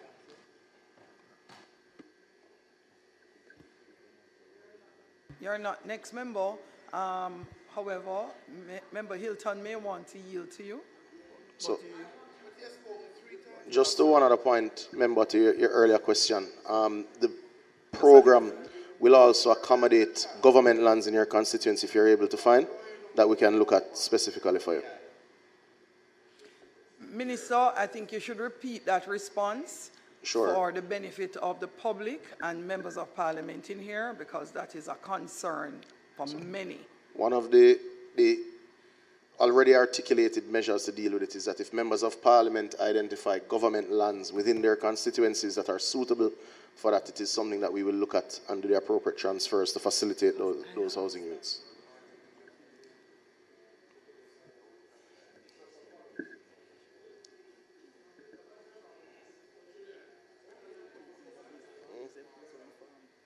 Allow me to so I have a number of people who are, if you want to call the term, not regularized on government-owned land. The challenge with it is that it is multiple people. So whereas you may identify one, you can make that one person get a nice, pretty social house in the midst of what you might call an urban tenement. So the challenge with it is if you're going to address one, you would have to have a more holistic problem. But, you know, the reason I question the estimate of 500, until you deal with the land tenure issue, you can't speed up the amount that needs to be delivered. And the need is there, but solving the land tenure issue is long-standing, and it is protracted, but it's something we have to address if we're going to deliver these houses. So just that there's agreement that has to be resolved, and that is a part of how we've estimated that we'll achieve 500, and the Prime Minister will speak to it. Minister, I'm my own man.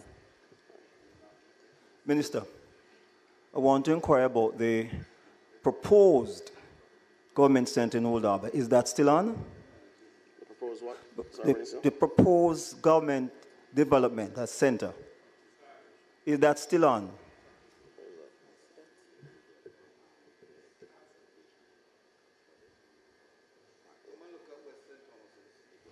So I'm advised, member, that there is money for the consultation and technical designs in this year's budget. That the what? That there's funds in this year's budget for consultation and designs. So are we concluded the transfer of lands? Because naturally we have to conclude the transfer before we talk about design, don't we? So it is not yet concluded, member, but the expectation is it will be concluded this year. There's no chance of government scrapping that proposal and plan? There is no intention to scrap that project. As long as you don't scrap it.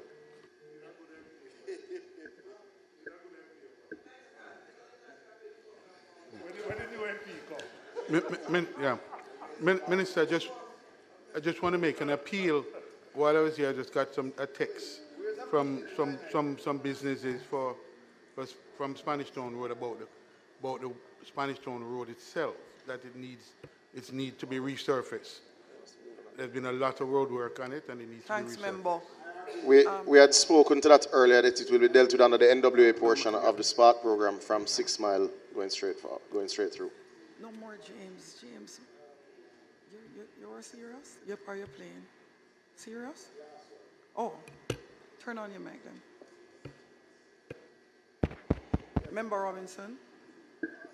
Robertson. Member Robertson. Thank you. The NWA this morning reported that 11 packages have been completed. I may not have been paying attention. I would like to know what the reference to the 11 packages, what line item it is, since I can't find it. And I'm not saying it's not there. I would just like a little help. And I have 5 questions, and this is the beginning of the 5. I asked you to help me earlier this morning, and you said no.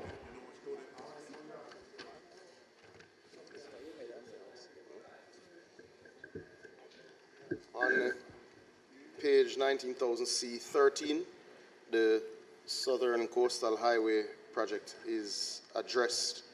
The allocations related to same are $6.297 billion to deal with those 5 outstanding packages. Yeah, but the 11 are specific to, you would have to get the help from Mr. Hunter behind to know which 11 are completed. I'm aware of maybe 1 or 2 that have been opened and handed over recently, and I must tell you, I'm very impressed with those 2, but there is 9 left that we need to identify if those are completed, if those are handed over, and let's be specific, because I have to answer to the people in West St. Thomas for a little longer, as long as I decide. And they told me that recently. And Mr. Paulwell will tell you that they did say so emphatically. Though they're searching for the answer, you know, and I'm not wasting time. I can keep quiet. The information from the NWA member is that those 9 packages are substantially completed. And we'll provide the list to you after.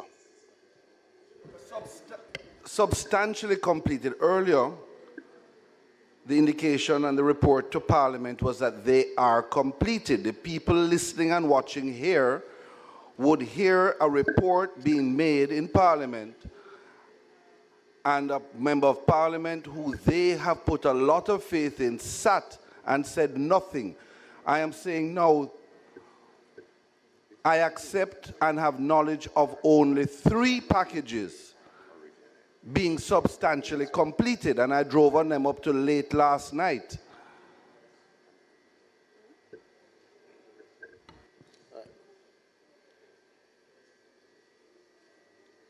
So,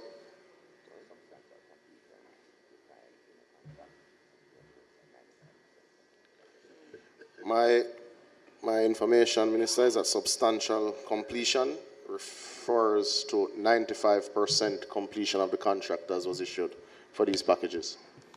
I can understand that, Minister, but when you use terms like 95% completed, it means expenditure. What the people of Jamaica are looking forward to is 95% to 100% service from the road, service from the water supply, reliability. That's what they're looking for. It is service delivery. And we have to be very careful that we speak in language that we all can relate to. We have concerns that stem from the environmental issues, such as 15 to 17% water rainfall last year in February in some of those areas. We have new pipelines installed, Mr. Mikhail Phillips, we are impressed. But we also have water systems we have not been able to put into those new pipelines because the flow of water can't charge them. So rural water is here. We have a join-up government that's doing very well. As MP, I have very little complaints. But when we come here, we have to be very specific and understand and responsive. So on the 11 packages that are over 95% completed, when do you think the National Work Agency will be able to meet with the community and hand over those packages? Because at this time, there are major concerns on a lot of them.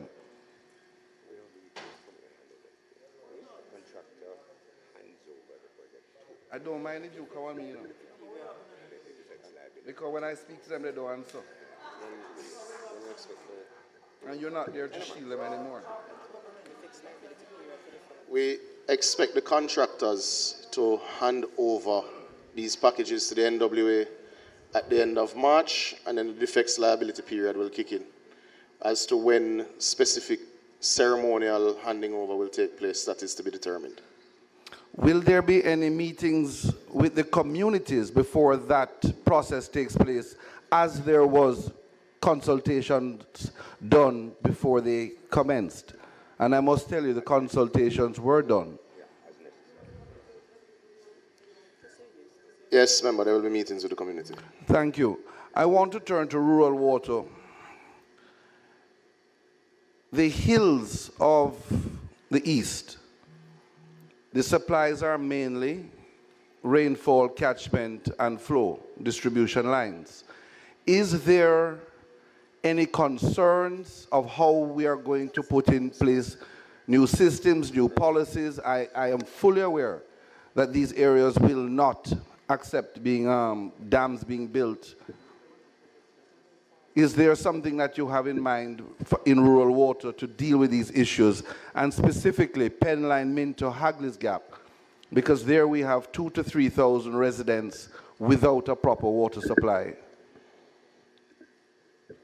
So generally it is accepted that rainwater harvesting will be a part of the water fix for several communities that will augment existing supplies and in cases provide supplies where none exist. One should recall, member, that we tabled the rainwater harvesting guidelines, gazetted rainwater harvesting guidelines for communities earlier this financial year. In our budget item, and I'll look for it and tell you where it is, we have $250 million allocated for the purchase of some 10,000 water tanks, which will be distributed evenly across constituencies. The expectation, this is a different project than the pilot project for the rainwater harvesting, which is being done in the 14 hardest hit 14 hardest hit constituencies from last year, which is going on now. But we do expect to distribute some 10,000 of the Prime Minister's 50,000 target tanks this year, which we know will give some assistance. As it relates to that, where is Mr. Thompson?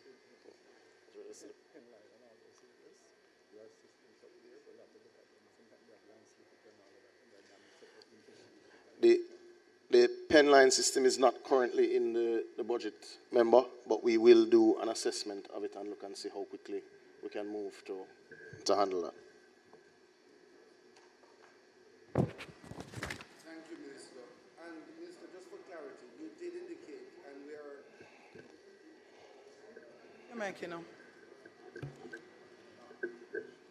Thank you. And Minister, you did indicate that there are 2 water tank projects that we will be benefiting from. So Western St. Thomas is already benefiting from the pilot project, which includes... Very true, sir. Yes, and thank you. The installation of those tanks and the accompanying rainwater harvesting system, the guttering, etc. The additional tank allocation this year sees an allocation of some 158 tanks to each member of parliament. Now, the issue was not so much whether or not to make further allocations, but our experience from this pilot is the inability of the local market and even local distributors to increase the volume of tanks that we'd be able to distribute. We do not believe the market would be adequately able to respond to more than 10,000 being purchased from the government. Thank you, Minister, and I must tell you that we appreciate what you are doing. I'm not winding up. I have 3 questions left. I must indicate there is a bridge that went down in Mahogany Vale. In Gordon Town 3 years ago, there was a major breakaway after rainfall and the bridge stopped construction. I need to know what is holding this up because it is threatening the lives of a lot of people, and the National Work Agency has had procurement out of the way for almost 5 years.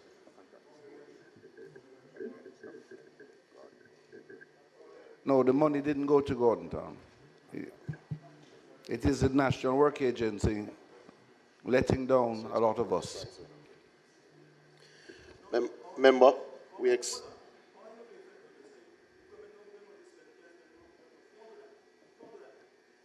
I'm listening, sir. I'm ignoring that.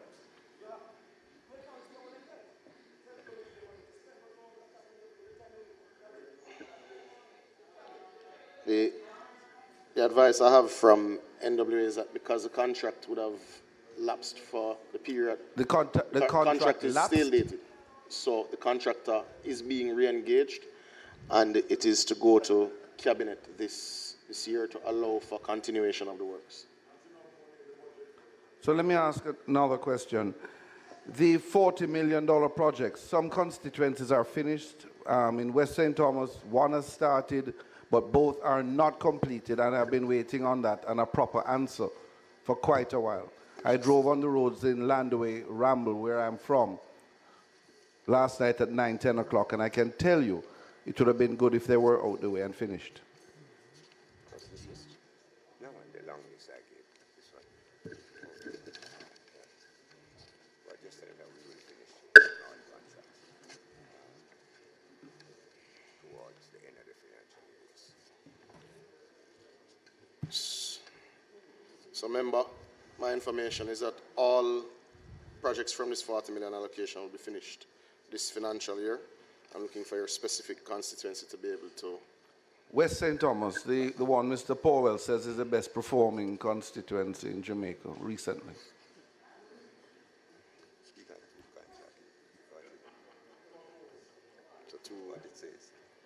So one procurement is complete, and as you mentioned, work would have started in relation to the Landui Ramblebridge Clinic. The tender evaluation was completed at the end of January, so that is going through the completion of the contracting process and should start soon. And the contractor is? Can't Can't disclose disclose, no problem. Well, I have no knowledge of this, and I can tell you from knowledge up to 12 o'clock last night, nothing has started there. Landway Ramble. It hasn't started yet. Remember saying the tender evaluation is complete and they're completing the contracting process. The last question, river training. I would contend that West St. Thomas has the most challenging conditions. Rivers, gullies, water systems. Danvers Pen, we were lucky recently. We never had massive loss of life. What are we doing? What have we done in the short term, immediate, emergency work to secure and protect the lives of the people in Danvers Pen? So, remember that is not on the budget for this year, but I have noted the concern and will refer it to the Prime Minister.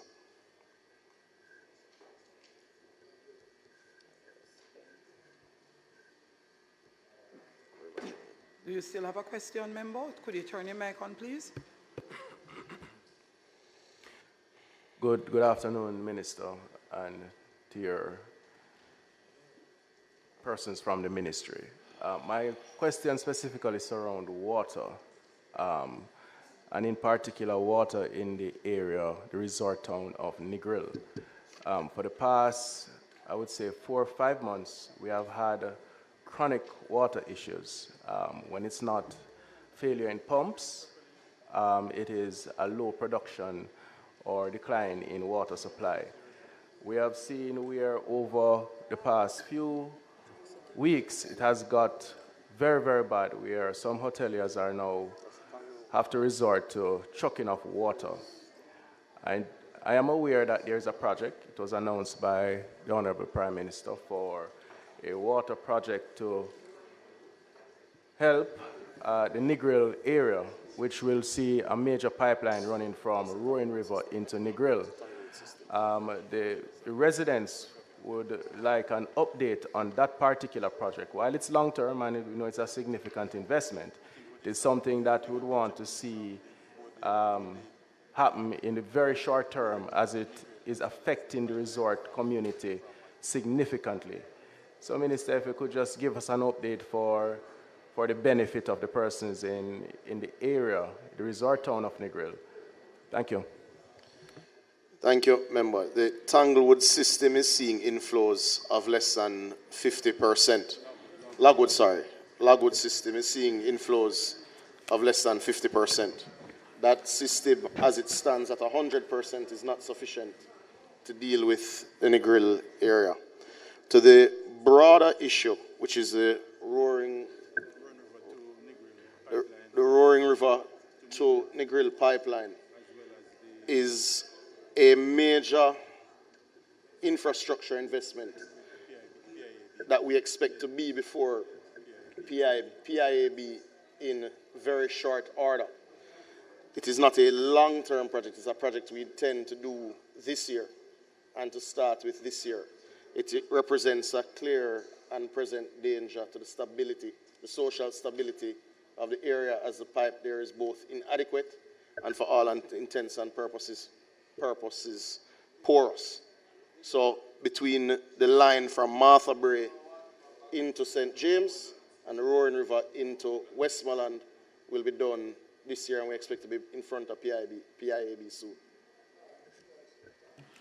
Head 19,000, Ministry of Economic Growth and Job Creation, pages 1 through 19. Those in favor?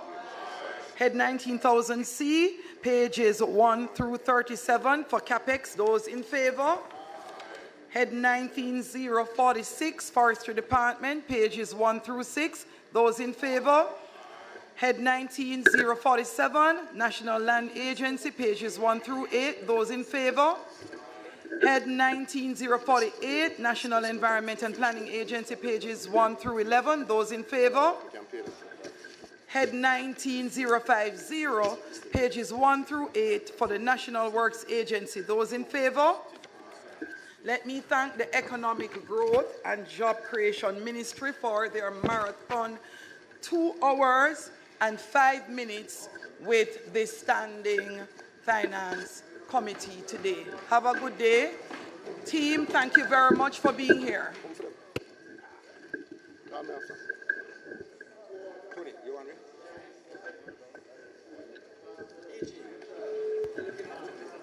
Always, Minister.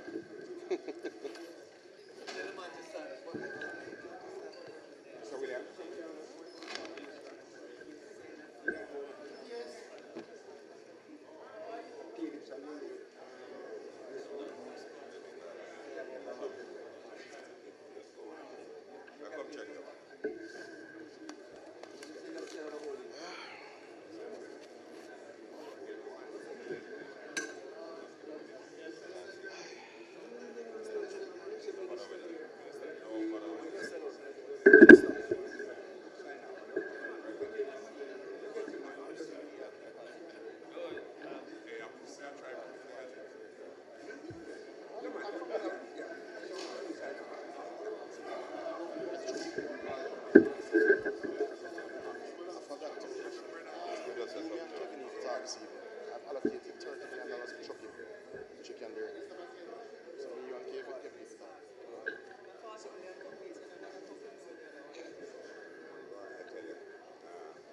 When you do that, consider as a base budget,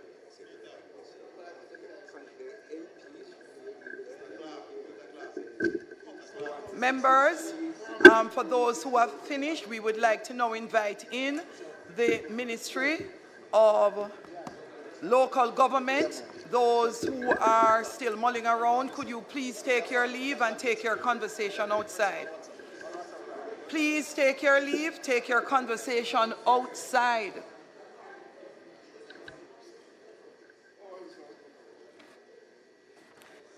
Marshall, could you invite in the Ministry of Local Government?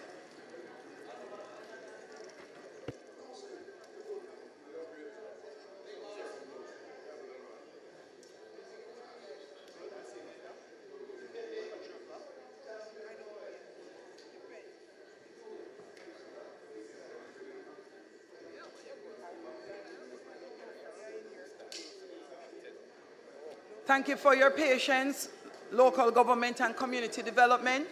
Please take your seat.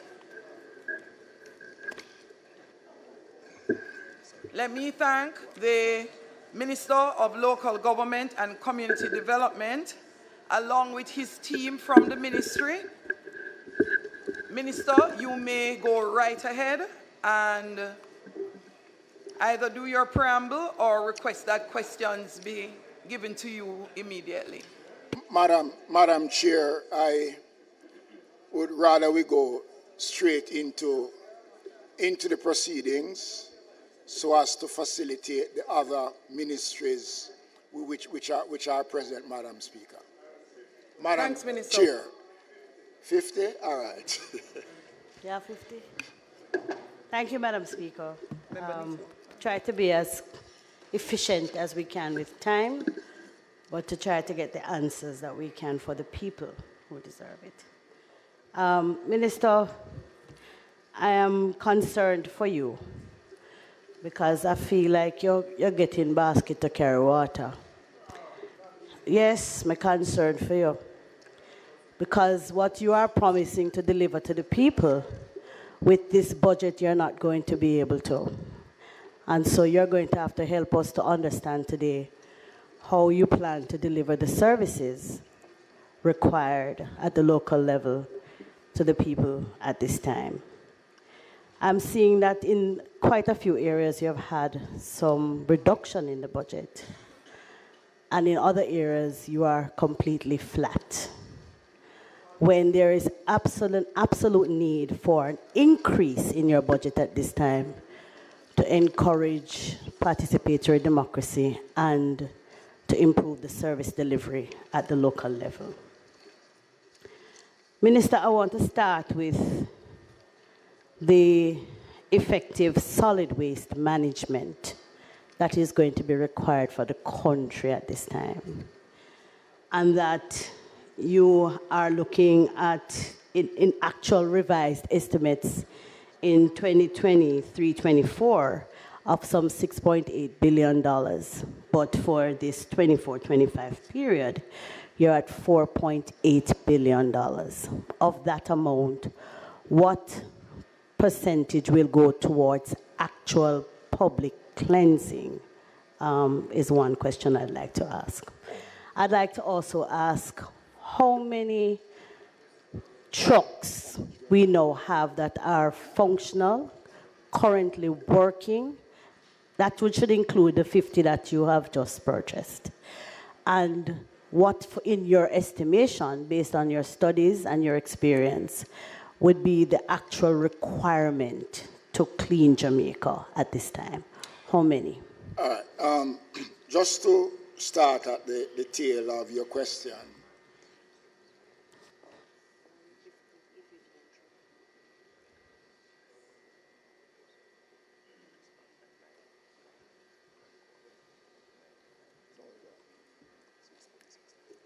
It would require a solid fleet of over 150 trucks to deal with the garbage situation collectively across the country. Presently, there are about over 90 trucks in the fleet, and the additional... I'm not sure I'm following. You would need 150 trucks total for the entire country? 90 is currently on the road. There's 50 trucks coming in. It would take the organization over 150 trucks to respond, along with the private trucks to deal with the collection of garbage across the country. But that is your question. It would therefore mean, Minister, that you are almost at what you need. No, but you must also remember there's wear and tear. Service, vehicles have to be taken. No, that's what I asked. The question I asked was how many are currently functional of the total that you need, and how many more will you need to complete what you're going to require?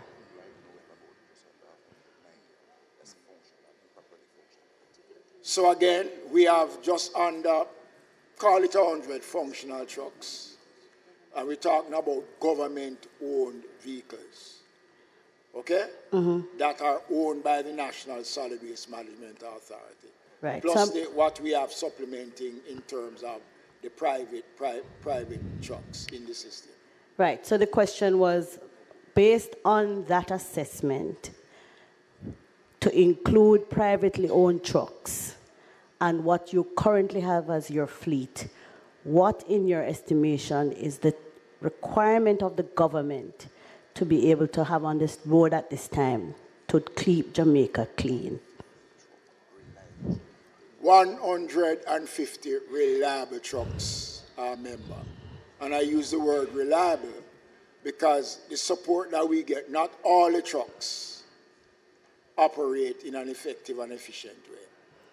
So if 100 are functional now and you're getting another 50, it means that you're going to be at optimal performance and Jamaica will be spanking clean in a short while. Yeah, but remember, you know... I'm asking.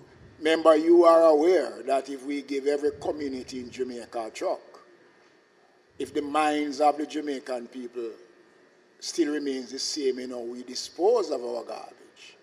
You know, you must understand and appreciate that there's a fundamental problem in some areas. And let me make the point that is not all of Jamaica is dirty. The majority of Jamaica is clean. Not all of Jamaica is dirty, and we must dismiss that myth that the entire country is dirty and stink and nasty. It is not true. And some communities, it is not true. I accept that, Minister, and I didn't suggest that all of it is dirty. I'm suggesting, though, well, I'm not suggesting, yes. I'm indicating clearly that there are some communities that really have not had garbage collection in quite some time, right? Because we don't include them necessarily in the schedule of communities. Those rural communities, for example, who don't get regular garbage collection and are still utilizing unsafe practices to dispose of their garbage, right? They're burning at every opportunity, which is unsafe for our environment as well. What is it that is in place to expand the service so that rural communities can be incorporated in a more structured way? And I don't mean when the MP calls. I mean that people can know from day to day what day of the week garbage will be collected, and that they can put that garbage out, containerized, and I agree with you, containerized so that it can be picked up. Member, the organization now working on a comprehensive program that will incorporate more communities. As a matter of fact, since 2016, quite a number of several communities have been added to the list that never had garbage collection before. This is being looked at and being expanded. So it is going to be difficult for me to answer outright the amount of communities, but to say to you that the entity is cognizant of the demands and is presently working on a structure which will look at an whole comprehensive approach, including public education, sensitization, town hall meetings, going into various communities, working with the SDC to create that program of taking the importance of proper garbage disposal to various communities. How many private trucks are now contracted, Minister? We have about 67. 60? About 67. About 80 private trucks. All right. So about 80 private trucks. Yes. And you have 100. And you are expecting another 50. But the private trucks doesn't work every day. Because remember, they do have other contracts with other entities. So we do not have the benefit of all of those units on a daily basis. But that's why I'm worried, because your budget is not reflecting the need for a greater focus on garbage collection. What about our disposal sites? Where are we with those disposal sites that are now at capacity? And I know that we have had several discussions about privatization and relocation and so on. Where are we with the disposal sites and our plans, if any?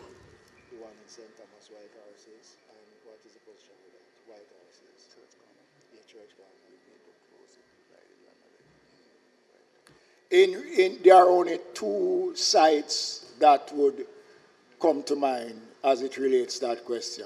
White Horace is in St. Thomas. It would be good to advise you that the lands for the relocation of the White Horses location have been purchased, and they are now proceeding to put things in place for the relocation of Church Corner. But you must also remember, that is going to take some time for the relocation to be completed. But what is your estimate of that time? Well, it is not something that you can give an estimate on, because remember now, you have to remove the existing stuff from that location. They have already started to remove stuff, taking it in from St. Thomas into Kingston. That was started some time ago. So the work on that is advanced, and the one in Portland, the location is still being sought out because it is difficult in terms of the areas that was identified. The NEPA raised concerns about the location and the effects on And the stuff that you're moving, where in Kingston is it being moved to? the location at Riverton. Good. So It what is the are largest of the sites we have. good? What are the plans for Riverton? Well, remember now, the divestment of the entire solid waste system is way down the line. Already locations have been identified for the new sites across the country. The environmental studies and everything has been completed. And the wind up, the phase one was completed in 2022, where that phase of the assessment was done. So that is taking shape, and at some point in time, member, a proper update will be given to the House as to where we are in terms of the divestment of the national solid waste responsibility into the areas that the government announced some time ago. The separation at source, yes, for me, is a sore point in Jamaica's waste disposal system. That we are not efficiently encouraging and promoting recycling as a real effect of getting our garbage disposal and collection to a manageable level. Where are we with the actual recycling process? Very good question. There are more than 100 communities right across Jamaica now that is practicing that separation of garbage in terms of that. Plastic separation. And we'll be rolling it out right across Jamaica. When we get some new trucks, the tipper trucks, that will help to facilitate, because the public has been calling. There's also the separation of the electronic waste. That in itself is working, and is working very good. So we are expanding on the separation of garbage. It is working, as I said before, in over 100 communities across Jamaica, and we extend to roll that out to include another 150 communities until we can spread it right across the country. I hear you, Minister. I am wondering how well we are doing with the public education process, because I'm not sure that Jamaicans are yet understanding the importance of it, and that we have a responsibility as government to provide the information as to how this affects them and their lives in their community. Member, I must tell you that I will agree that there's not a real expansive public education, but I can tell you that a number of Jamaican communities have been calling. They know what is happening. The solid waste has been out there with a program. We are going to be expanding that, putting some significant money into the public education, because I think that is going to be critical, not just on radio, but as I said earlier on, to get into the communities within the citizens association groups and other such stakeholders about the whole question of the separation and the disposal of garbage. And I'm committing that you will see a comprehensive rollout of that program. I'm worried, though, Minister, that yes, there's a ban on plastics, right? So we can't use the single-use disposable bags anymore. We can't use plastic straws anymore. But the plastic bottles are everywhere, and they block up everything. Where are we with plastic bottles? You know, member, it is important that this Honorable House and the country is made aware that tons of plastic bottles are removed on a daily basis. I mean, the significant amount. You go into communities, you find communities. and RPG has been working on the collection. You know, there's a lot of plastics, but I can say that the entity has been doing well. And there are several communities across Jamaica that are responding in a positive way as it relates to the plastic. We're going to get there, but it's going to take some time. It's going to take some time. The same way in which we were able to capture the tires in a way, to control the used tires that was dumped. I still never understood the straw as opposed to the bottle, but you know, perhaps I'm not so... Well, it is all a part of the waste. I'm not so convinced that the straw as opposed to the bottles would have made a significant impact that we would have wanted, because certainly what I see everywhere, from beaches to gullies, to drains, to community sidewalks, are plastic bottles. All right? Minister, I wanted to just move your attention quickly to a matter relating to the rural water supply and the woeful underfunding that goes to municipal corporations to maintain minor water supply, and that our entombed springs are in terrible condition, that I don't believe that we are given enough focus on the community sources and the treatment of that water which our people consume at the minor water supply level. Where are we with expanding that process?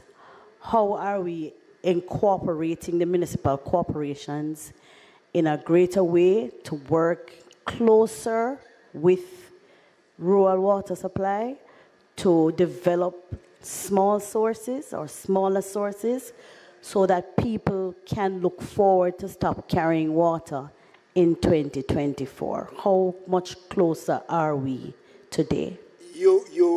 When rural water came to local government, we had developed this relationship.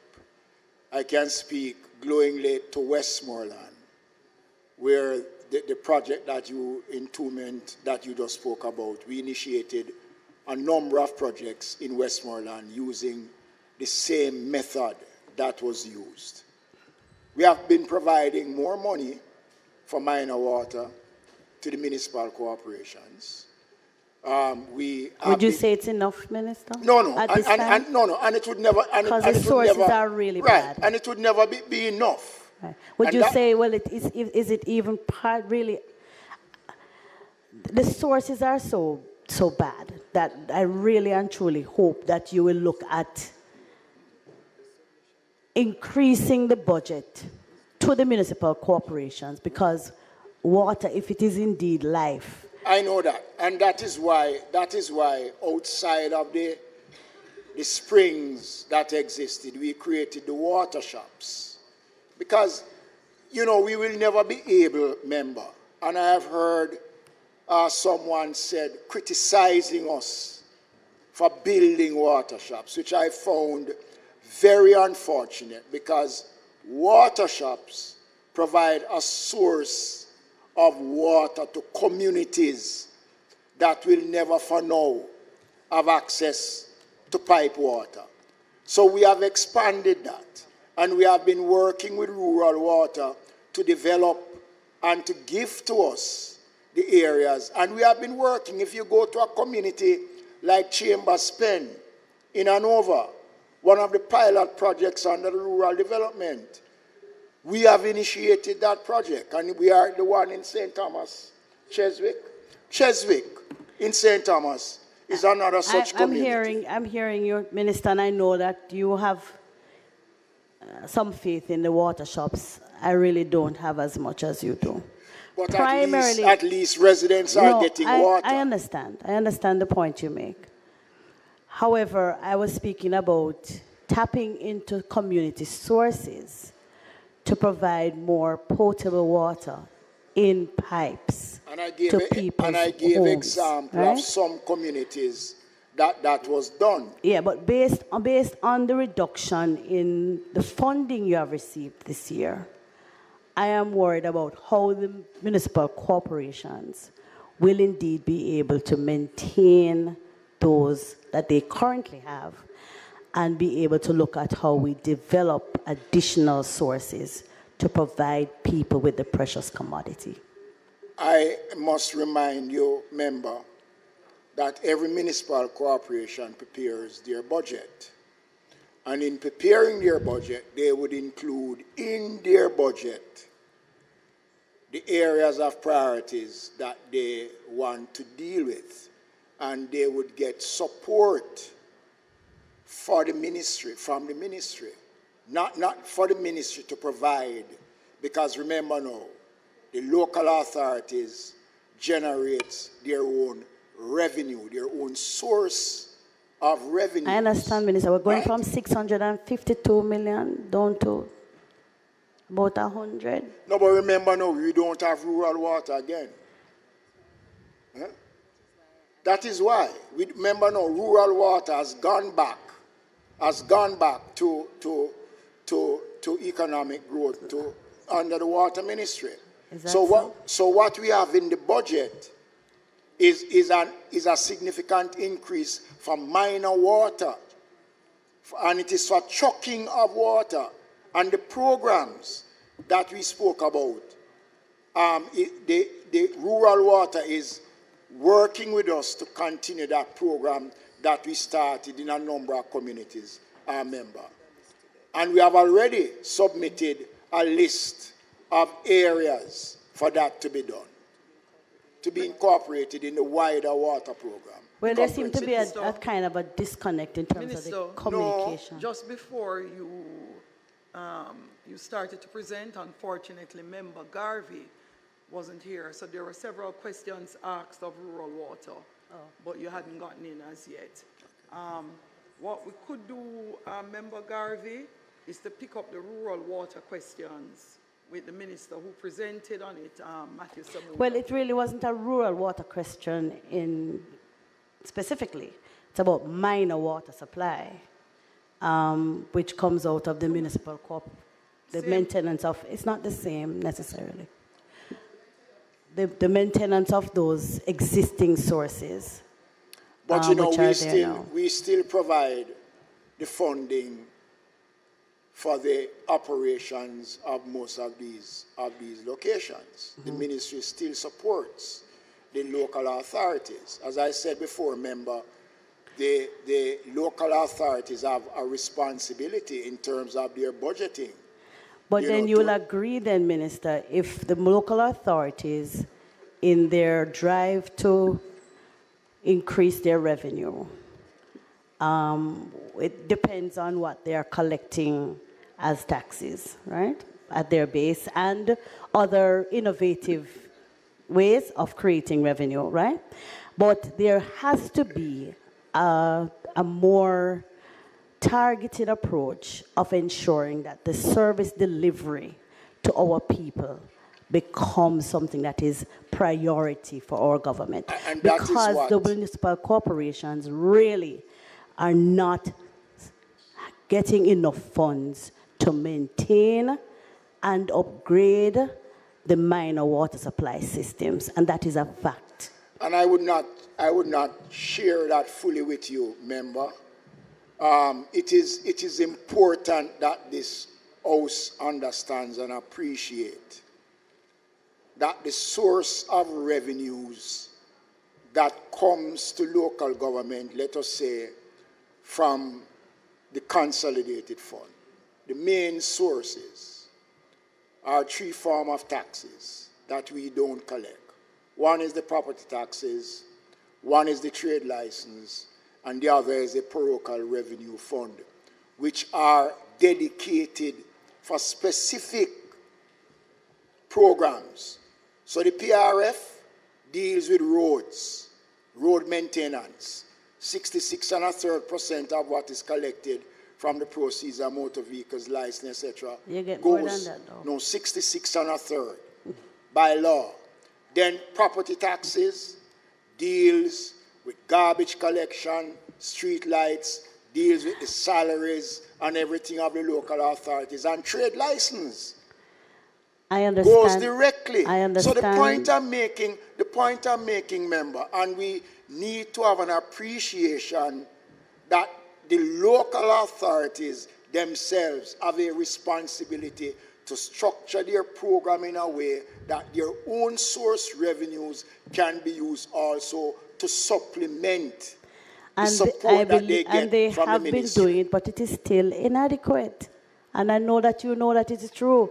A former mayor, I know you know it is true. They're not getting enough funding to be able to adequately address the issues at the local government level. Sitting where I'm sitting, I am not going to agree with you. All right. If you say to me... we agree to disagree on that one. All right, fine. All right. We agree to disagree on that one. The parochial roads. Yes. A sore point for all of us, especially for our country MP. Very sore point. And over time, we have witnessed, and I'm not in any way pointing fingers necessarily, but we have recognized that as MPs, as councillors, that we are not able to address the matters. And even though we might say we fixed more this year than we did last year, the truth is we're not getting the services to the people of giving them proper roads. We're not getting there. And we're not getting there fast enough, right? It is clear that the funds, once again, 355 million in 23-24 and 105 million in 24-25. It leaves me to wonder, Minister, is it that the funds have now been moved from local government to Spark? Are we sparking from the funds that were given to the municipal corporations?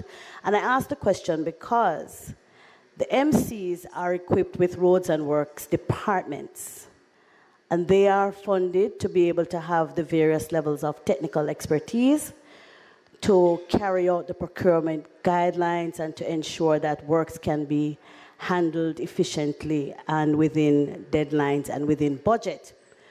However, a recent announcement by the Prime Minister indicates that we as MPs would get that 150 million correction. What I'm saying,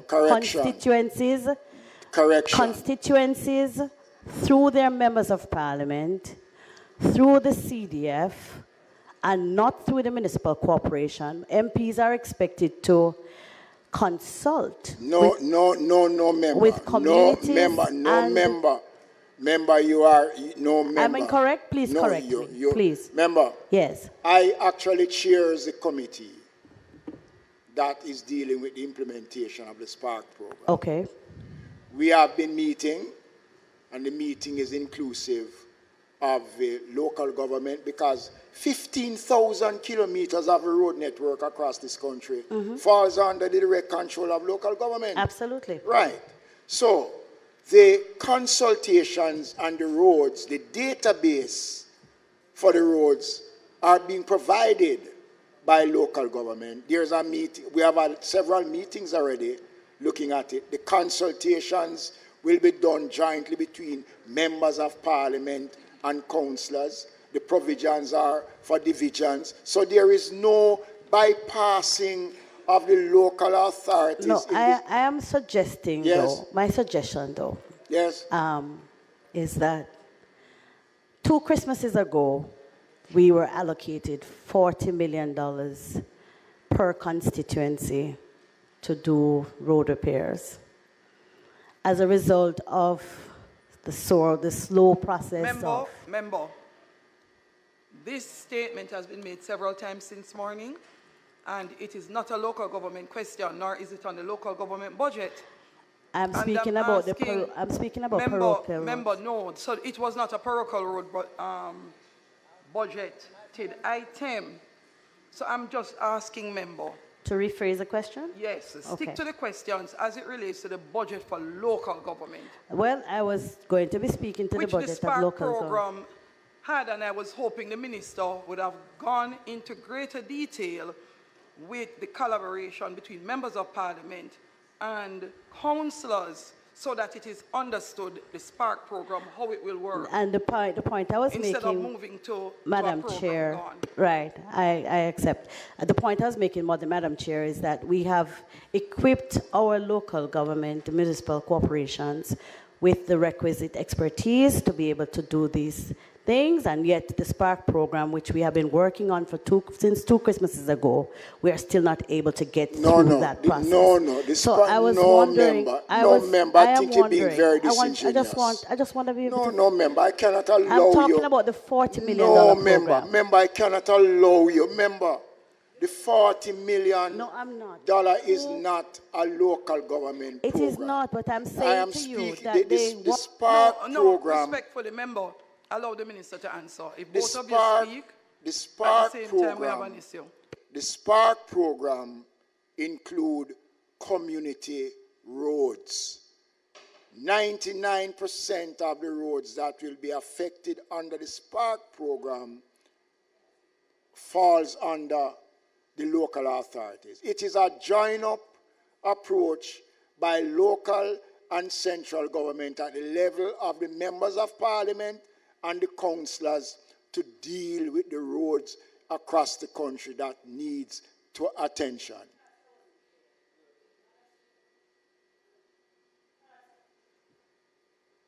Perhaps I wasn't clear, Minister. Let me just kind of try to say it again, Madam Chairman.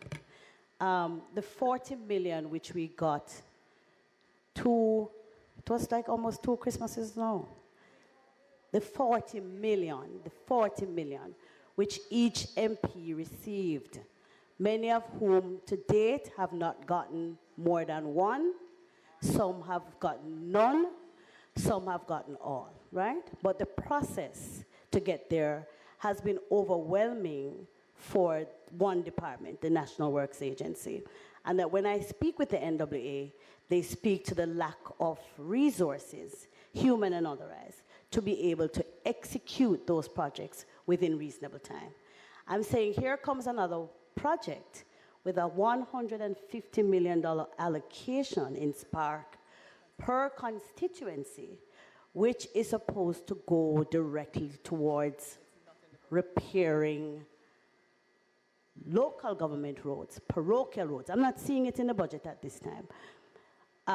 But I am taking the Prime Minister at his word. I'm not seeing it in this budget. I'm not seeing it in the roads budget either.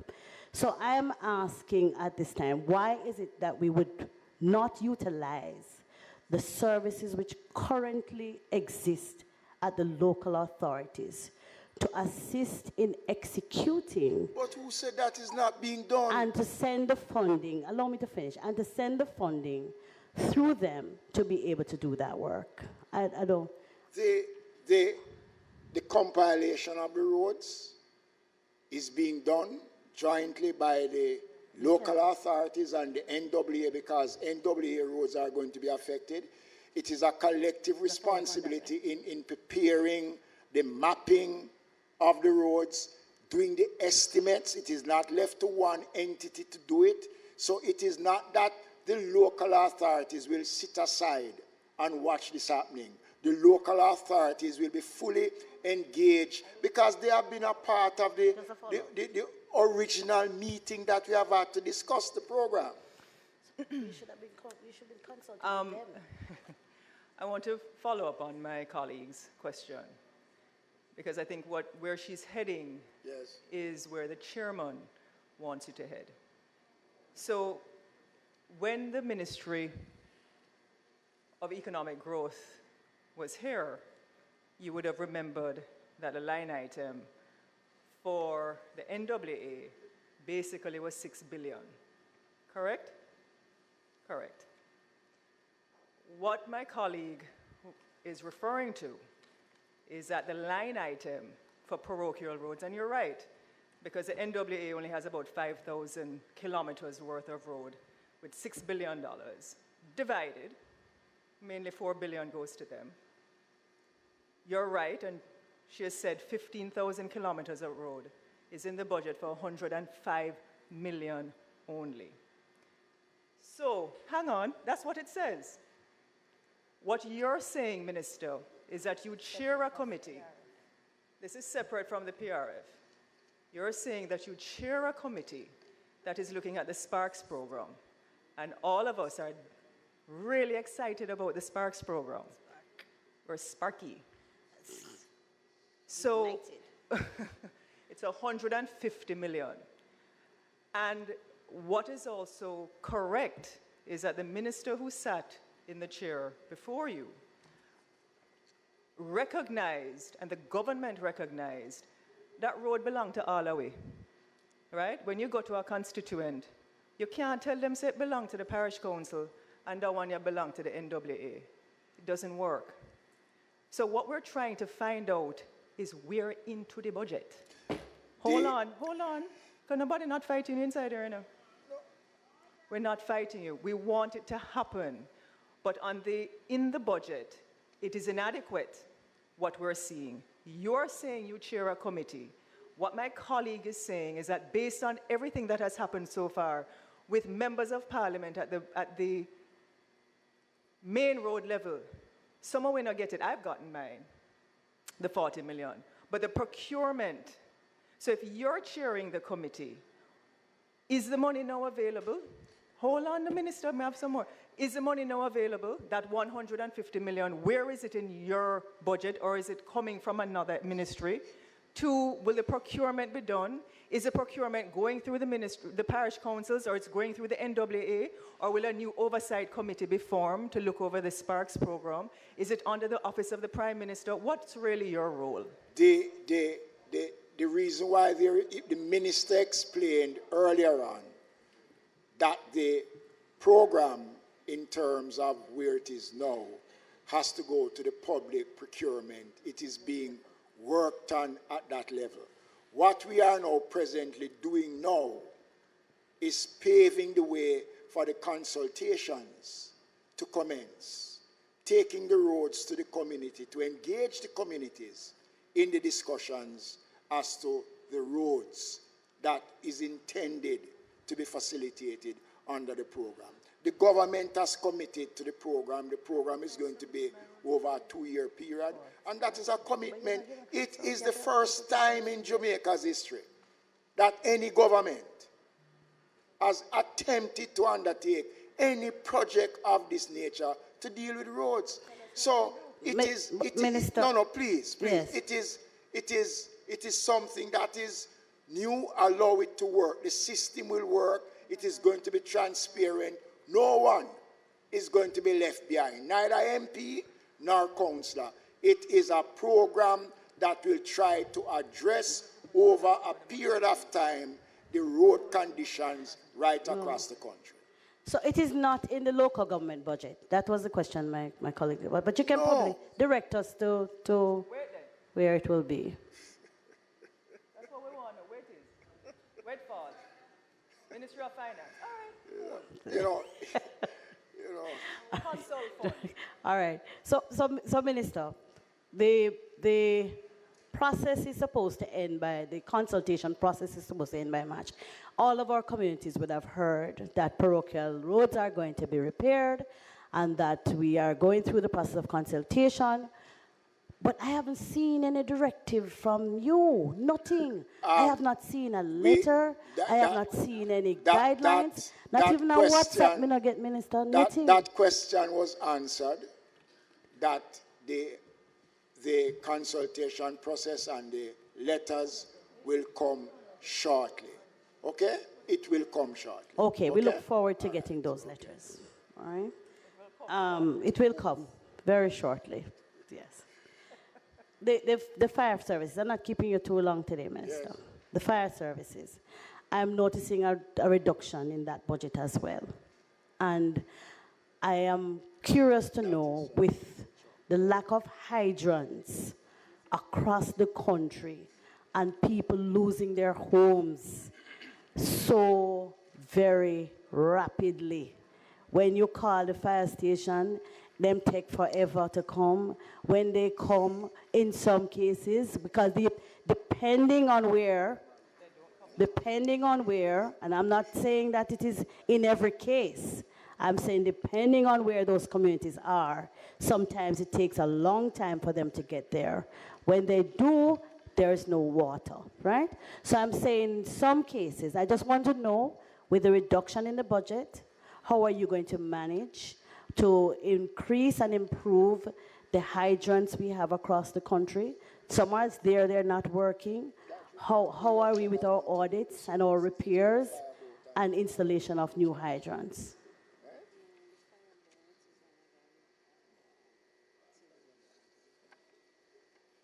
No, the reduction that you see is not for the physical day-to-day program of the brigade. It is a special allocation that was made for the procurement of the two fire trucks that would fight fire beyond a certain height. We're building higher now, so we're equipping the brigade with trucks. So that 70 million to 20 million reflects trucks? What page are you on? Fire. Just go in your recurrent. At 7,213. You can see the line item. It's reduced by 50 million. You have to be specific with the page, you know, for 7,000. 200, 72,013. And your question? We're asking about the reduction in the rehabilitation and maintenance of fire hydrants. Right? Is, you know, it's really, this one is just really towards the fire hydrants. The reduction will not affect the ability of the Jamaica Fire Brigade to execute its function around the question of hydrants. They have stockpiled significant spare parts for hydrant, so there is no effects in this reduction that you are seeing reflected here for fire hydrant. It is really very, that I don't know, that's curious for me. Hold on. It's very curious. The reason why you're seeing this decrease, remember, there is a significant allocation was made in 23-24, and there are a significant number of hydrants. New hydrants were put in, hydrants were replaced. They are in a position that they can respond to repair fire hydrants and install new fire hydrants. So this is one area of the service that have been reliably informed by the commissioner that will not be affected because they were proactive enough in the previous budget cycle to use that money wisely. So you're saying the 20 million that is there will be adequate to maintain the fire hydrants and to for put maintenance and for service. And for servicing. Yes. All right. That much in, but we have to work with it. You know, and let me just say, no, it Madam does sound Chair, very no. strange, but no, Madam Chair, But I believe you, Minister. It is. You're a genuine guy. No, I believe but you. Look, look, it is, you know, it is unfortunate that we try to paint a dismal picture of one of the most improved services in this country, the Jamaica Fire Brigade. And, you know, the brigade over the years have been provided with the requisite tools to respond. I mean, if you look at the evidence of last night, the response of the Jamaica Fire Brigade to the Petrojam fire speaks volume to the improvement that this administration has made to the Jamaica Fire Brigade. And while the response in certain areas might be slow, and every time they report to a fire, there is a backup unit to provide water. We have provided water tender trucks for them, and these brand new trucks that they have do not go out without water. Well, Minister, I wasn't asking you about that, you know. I really asked about one line item as it relates to... But you made a statement, member, all right. which is unfortunate. Okay, so I am simply saying you have indicated that the 20 million will be adequate to cover servicing and maintenance, of hydrants, right? You wanted to say something on that? And let me make the point that that was what was requested by the brigade. No, I had a follow-up. Minister, let me say something, because as a member of parliament that does not have a fire station in her constituency, it's in St. Anne's Bay, the fire trucks don't come shortly to Southeast, but I really want to applaud on behalf of my colleague from St. Mary. I visited a very beautiful fire station in Port Maria, and I met the men and women who are very diligent, and that is why it is important that they have the requisite tools to continue doing that job. And I really want to see a situation where we have fire stations in 63. That's why, Chair, when you talk about community development, there is a $10 billion allocation in there for community development. 10 billion of it goes to your fire and rescue services, and about 9 billion of that goes to operational expenses, direction and management. So when you look at 10 billion, 9 billion of which goes to operation and management, I believe that is a payment of staff, all kinds of different things. Yeah, what you recognize is that in your recurrent for the 20 million, the weighting, it's not that any of us here are chastising the fire service. We want it to do well, because when people come and thief goat and burn down fields, and agriculture is a big part of it in fire services. Tell us how the maths balance out. Because if you have more fire hydrants, better fire hydrants, is it that the capex or the capital expenditure of the 70 million went to buy those so you can reduce your maintenance costs? And also, what is a 9 billion for in terms of direction and under the 10 billion? My understanding that 50 million of that was used to buy and stockpile parts. Take me to the 9 billion now for the fire service. Well, that is made up of salaries and maintenance of fire stations, etc., right? Across the country. So that is what it is made up of. So you have 9 billion. Just go down on page 7213. You have the 9 billion, you have the 20 million, you have the 36 for fire vehicles. So basically, you have 56 million for the maintenance of fire hydrants and the rehabilitation of fire vehicles. And then you have the acquisition, which is 248 million. And salaries basically of 9 billion. 56 is for vehicles. Yeah, so you have 76 million in terms of recurrent expenditure to take care of hydrants and trucks. And what we're saying is that is not enough. Based on what I know you are trying to do with fire services in this country, you and I know, and the Shadow Minister for Local Government knows, that $76 million annually to maintain hydrants, fire trucks, to buy parts for fire vehicle, if that's not enough. You're going to have to reallocate and recalibrate your budget. One of the things, member, I need to point you to, the maintenance costs of the Jamaica Fire Brigade would have been significantly lower now, because over the last 5 years, they have new trucks, new fleets. They got over 30 brand new trucks within the last year and a half, not just firefighting trucks, but other trucks, which you would see a significant reduction in the maintenance costs. I could take you back 5-6 years ago, when the maintenance costs of the brigade was at a level that was unbelievable, because the trucks were old, antiquated trucks. Now, in fairness, member, they have an upgraded fleet of trucks right across the country. And the good thing, that every fire station in the country have at least So that buys gas? No, yes. Or 76 million? Right. No, that is different. As long as... Gas falls within the part of the 9 billion. Look, right? Look. what, noted. Okay. No. On the same matter? Okay. All right.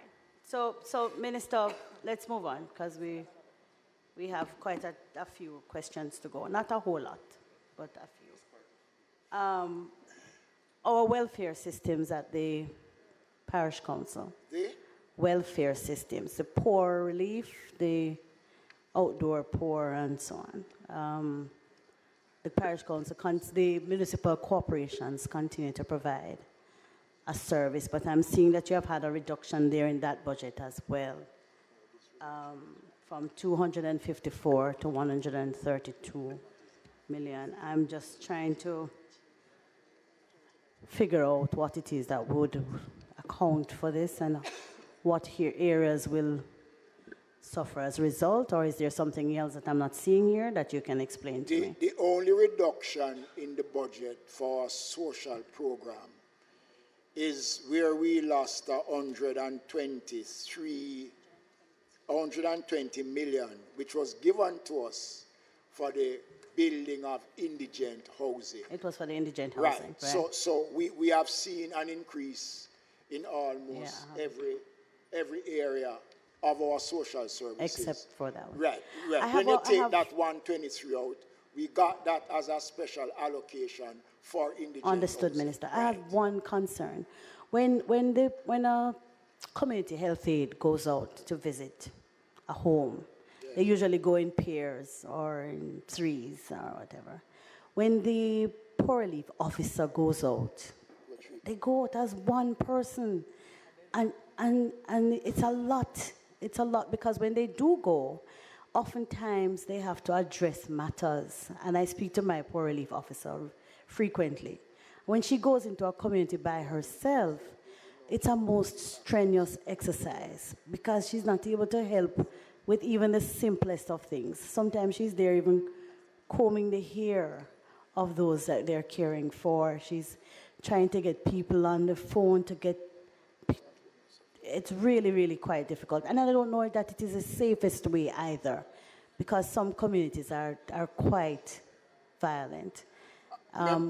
Just to suggest that we perhaps would look at the possibility of having them go out in pairs rather than as individual office. I know that you probably would have to look at a greater level of staffing, maybe assistant officers or whatever it is, but I worry for them. Has there been any consideration for that? Yeah, member, I will agree with you that the roster in terms of the number of poor relief officers right across the country has been limited, but the new classification in the local government system organizational structure provides more positions for poor relief.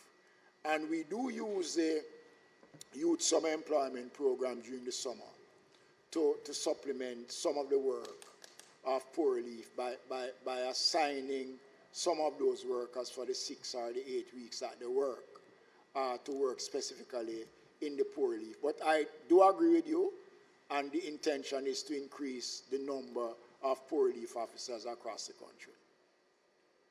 Okay, Minister. The SDC. And I don't want to throw anybody under the bus at all, because it's not my intention. But I'm not really feeling the effect of the Social Development Commission in our communities, right? I'm not feeling that we have given enough attention to the participatory democracy that we want to have for our people. The parish development committees, the community-based organizations, the capacity building which is required to have communities participate in a more fulsome way. Because if they are on board with the process, with the programs, with the policies, then I believe they will own them and they will respond differently, and we might have a better level of interaction at the local level. So I'm not sure, where are we with the PDCs? Where are we with, because we seem to have abandoned those organizations. Just give me an idea where we are. You know, member, I've heard this argument about us gutting the SDC and about us abandoning the parish development committees and the CDCs. And I want to dismiss that at a rubbish and cheap propaganda. And I want to make the point, and I'm hurt when I heard it. When we took office in 2016, there was 0 item in the budget to support the SDC. 0 item in the budget for the SDC. 0. No money was provided for the SDC. The books is there. The parish development committees, and remember, I'm glad you raised it because I'm going to respond. The parish development committee, which were established, was being used outside of the intended purpose of it. The funding that was provided by government to the parish development committee back then, my first experience with the parish development committee was when a member of the parish development committee called me complaining that the bank is about to repossess our car and she can't pay our mortgage because the funds that was provided to the parish development committee for the operational use was being used to supplement people's personal living. That was what we encountered in 2016. It was this administration that has structured the parish development committee. Minister. No, I have to respond. No, because the argument is that we have not done anything. We have restructured the parish development committee. We are providing, how much on a monthly basis? $1.5 million quarterly to the parish development committees. $1.5 million quarterly? Quarterly, yes. 1.5 million. I have met with them on several occasions. There is a structure in place. And it's functioning well. They are registered in the SDC because we got a position in the... It is a system that is working. What we have done is to take the politics out of the operation of the Parish Development Committee. And I make no apology about that. 6 million annually for a parish. Minister, I understand your passion. It is working out at $20 million. I understand your passion. Right? No, it's not a passion. No, but the mischief that is being made. Allow me, Minister. No, the mischief that is being made about the SDC and the Parish Development Committee is unfounded. It is unfounded. Because if the country knew that it was the SDC that did the assessment on COVID, that allowed the country to work on a program that took us through COVID, all the assessment that was used. The Ministry of Health gave them an allocation. But Minister, no, that's not where I was going, though, you know. Come on, don't beat an organization that suffered under your administration. I did not speak to SDC. I didn't speak to SDC as being an organization which is not important or necessary. Did not speak to it that way.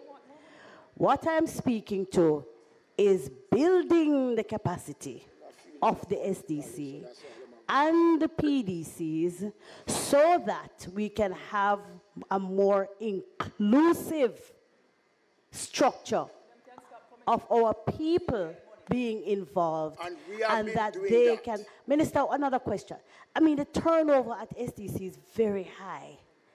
I mean, it's very high. I'm seeing the changes, and I'm not sure why. I don't know if it is people move on. It could be a natural attrition. I don't know. But I seem to... There's some... And there's some areas without an officer for quite some time. You know, there seem to be gaps in where they're officers for some time. it is my hope that when I bring these things to your attention, it's not, Minister, it's not for you to defend. It is for you to understand that as MPs out here, what I believe the mandate of the SDC is, I don't believe it is being fulfilled in the way that it was envisioned. And I'm suggesting to you that we just do a review of where we are and how it is that we build capacity to make them more efficient and to be able to be true partners in this business of delivering the services at the local level. The local economic development committees, what is the process at this time of our people accessing support through the LEDs?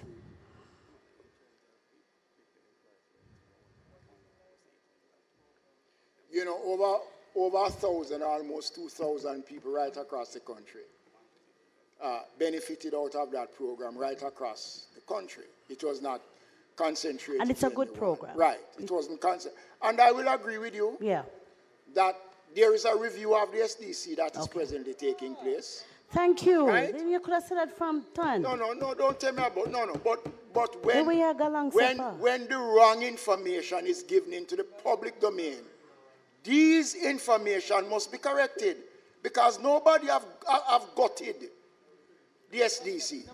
No, I have to be. Nobody I have to be. But you know, I never spoke ill of the SDC. Don't do that, You Minister. never corrected No, I never spoke ill. I spoke about building the capacity so that it can fulfill the mandate. That's what I spoke to, right?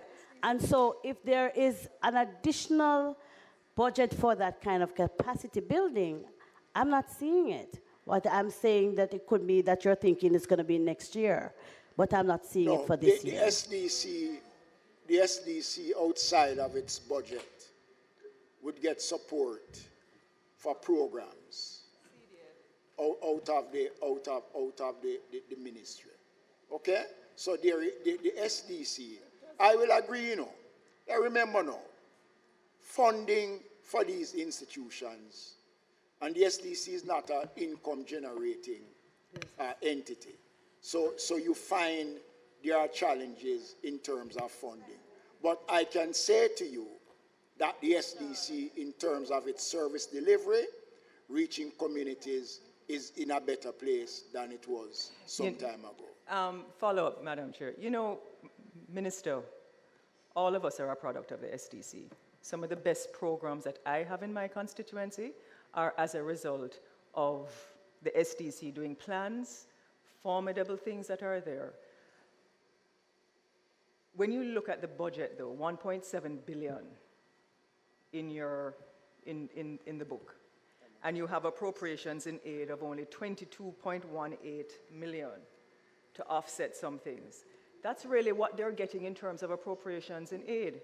The rest of the money, there's no money for programs in there. A lot of that is spent on utilities, employment. So what we're saying to you, while you might be getting money from other ministries, when they come to us for CDF, my welfare program's going there. There is an allocation for programs. Tell me what it is. The local development support program, the I see community it. research database. There's about 68 million that is there for programs. Okay. And as I said before... 68 million across 63 constituencies. Prorate that. No, but look, remember, I am agreeing with you, you know. Okay. I'm agreeing with you. I am suggesting. Yes. I'm suggesting. May I fight for you now, Desmond? Go ahead. Long time. I love you for that. Right. Even love you more. You need to take that up if you really want to help constituencies deal with some of the problems you have on the ground. You need to at least prorate it to at least $10 million per constituency. I hear you, member, and I will take that into consideration in the discussions. That's less than $1 billion. In the discussions that we are having around the review of You the should SDC. really have $1 billion for programs in this budget for community development. Minister, so allow you to get up. So allow you to get up. but local government is important to the people. I'm a little curious. The last time you were in that seat, we spoke about rural electrification and the fact that it has now moved from local government as rural electrification and is now with the Jamaica Social Investment Fund. No. Right? Is it still within the ministry, right? No. And can you explain to me exactly how it works now? It is now in the Ministry of Energy and Science. Okay, it's now in Ministry. But what we do, we still have a relationship in local government with rural electrification that we still maintain. Okay. The housing matter. Some years, yes, sorry about that. I wasn't feeling so well this morning, Madam Chair. Please excuse me for not having been here. The housing, some years ago, we did make a commitment to the municipal corporations, and you had made an announcement some time ago regarding allocation for housing. I think it was closer to the COVID period. What has happened? Remember, we started that program, and because of COVID, we scaled down the program. There are some MCs which were instructed if you can fund the program and claim back for the funding from the ministry. And they have been doing that. It is on the housing and the funeral grant. We Those who can afford it. Yes, and we would have refunded. It is our intention to reinstate fully the program in the new financial year. In this financial year? Yes. Is it currently in this budget? No, remember now, those source of fundings would come out of directly PRF from the PRF? Or from property taxes. Okay, so you intend to reintroduce this year? Yes. Very critical to the process. Which is a first for local government. First for local government. I'm yielding to the member from Eastern St. Catherine.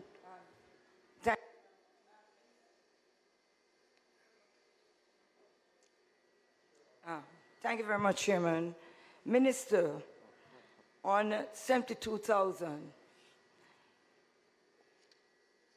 under the heading on solid waste, 22, I see where you have public cleansing and garbage disposal. I'm going back on it because it's a very sore and sensitive matter. I would like to find out in regards to if there's any extension for litter wardens, because I heard you spoke about, and I'm in total agreement with you, when you speak about public education and community.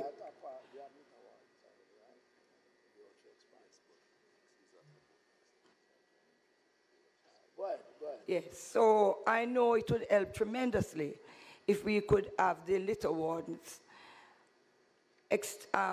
an expansion of the litter wardens, and that we really and truly have a night court to deal with these kinds of,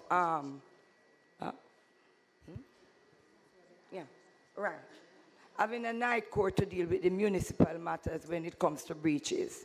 Very important, Minister. You would get much more out of our dollar cost. In respect to the artillery streets, the streets that are not the primary streets for sweeping, is any provision made?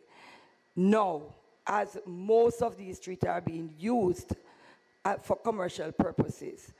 Is any arrangement made now for those streets, for the extension of sweeping to be done on those streets, because they are in deplorable conditions, because they are being used now as commercial streets?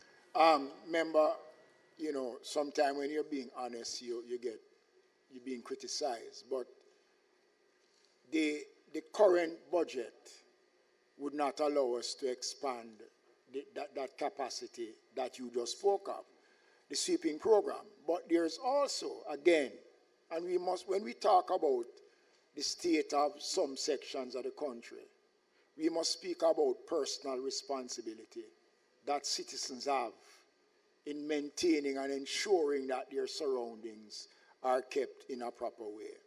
The question you asked about the expanding the environmental wardens, we are presently almost at the end of concluding the litter fines and the discussions around the public education, and some of the considerations that are being held in those discussions is to how we proceed as to how to tackle the question of littering and to make people more aware. I don't want to say much on it because we are at a stage now where those discussions are well advanced. Okay? Mr., on the issue of streetlights, can you say whether we have fulfilled all our responsibilities to JPS from the perspective of any monies that have been owing? I ask within the context of, I'll just use two examples in my own constituency, which are pretty public thoroughfares where Arthurwind Drive, where the stadium is, and where Bustamante is. I would say on that stretch, maybe 3 or 4 out of the 20 lights work. On Camp Road, when you're going down to Cannon Gate, to the main entrance of JDF, again, total darkness. And I am beyond frustrated. Council try, just can't get anywhere. These are places where lights exist. You're not asking to put in new lights, but we just can't get, and it poses a safety hazard, a security problem. So the question is, are we up to date with paying JPS, and how can we effectively deal with these issues? To answer your question, the government, the country is up to date. We are current in our payments for streetlights to the Jamaica Public Service Company. I am not happy in terms of the response as it relates to the repairs of streetlights, because I have to call on many occasions, and when I do call, we do get some response. But I do know that the various municipalities across the country have made repeated complaints. I intend to, at some point in time, again engage the JPS at this level, because we do have sufficient evidence to prove that a lot of the lights have gone for months without being attended to. Okay? So, yes, we are current in our payments, and we do acknowledge that there is a weakness in the repair response.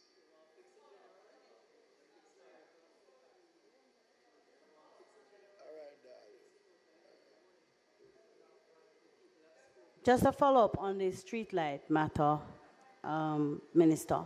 When I first became councillor, there was an allocation annually for streetlights, because even with what we currently have, even if they should repair all of the existing ones, we still have a great deficiency. Is there any plan to return to an amount of streetlights that would allow for communities to be able to be properly lit so that we can provide them with the safety that they deserve? At this point, from year to year, I write to you, I beg you 10, I get 1 or 2, and I don't get none, and I'm sure it is similar for others. But I'm saying, rather than making it subjective, why don't we create a structure where each municipal corporation has an allocation of lights, and that a proper audit can be done in the parish as to where they are needed most, to allow for the communities to get what they deserve. Because as it is right now, if you like me, you might give me 2, but if you don't like me, I not get none. And that is not true. we have not, the process has not been abandoned. We sign off almost on a weekly basis in excess of 500 applications coming from various municipalities for streetlights. And we do send them to the JPS, and we have a process that we sit with the JPS. We do get a report from the JPS as to how many lights they have installed, how many lights they have repaired. So we do. But it is subjective, Minister, because no. if Remember it is, Remember like I said, I wrote to you for 10. Remember no. And when I'm saying you, to you that, and I chose the worst locations, like outside of a school where they have evening classes and those things, and it shouldn't be subjective. I'm saying there has to be a system that allows for there to be an automatic audit of our communities, where we shouldn't have to be seeking to represent for a street light. You follow what I'm saying? That the councils, the municipal corporations should be in a position to manage a process which allows for there to be equity in distribution and to help our communities. I'm just asking. Remember, you're courting danger because the lights have to be installed and structured in a way that you can account for what you are paying for. And I can say to you that we are in a position when we look at what the JPS is giving us as their monthly bill to question and to say that we don't think a percentage. I'm agreeing with you that they would have to be structured. And that's why I said in a structured way. So if you plan to do 500 street lights for the year, and you have 14 municipal corporations rapping at your door seeking to get street lights, all of which I'm sure are deserving, why would we not have a standardized way of saying these communities, these municipal corporations, you have 10, you have 15, you have, depending on the expanse of the geographical area for that municipality.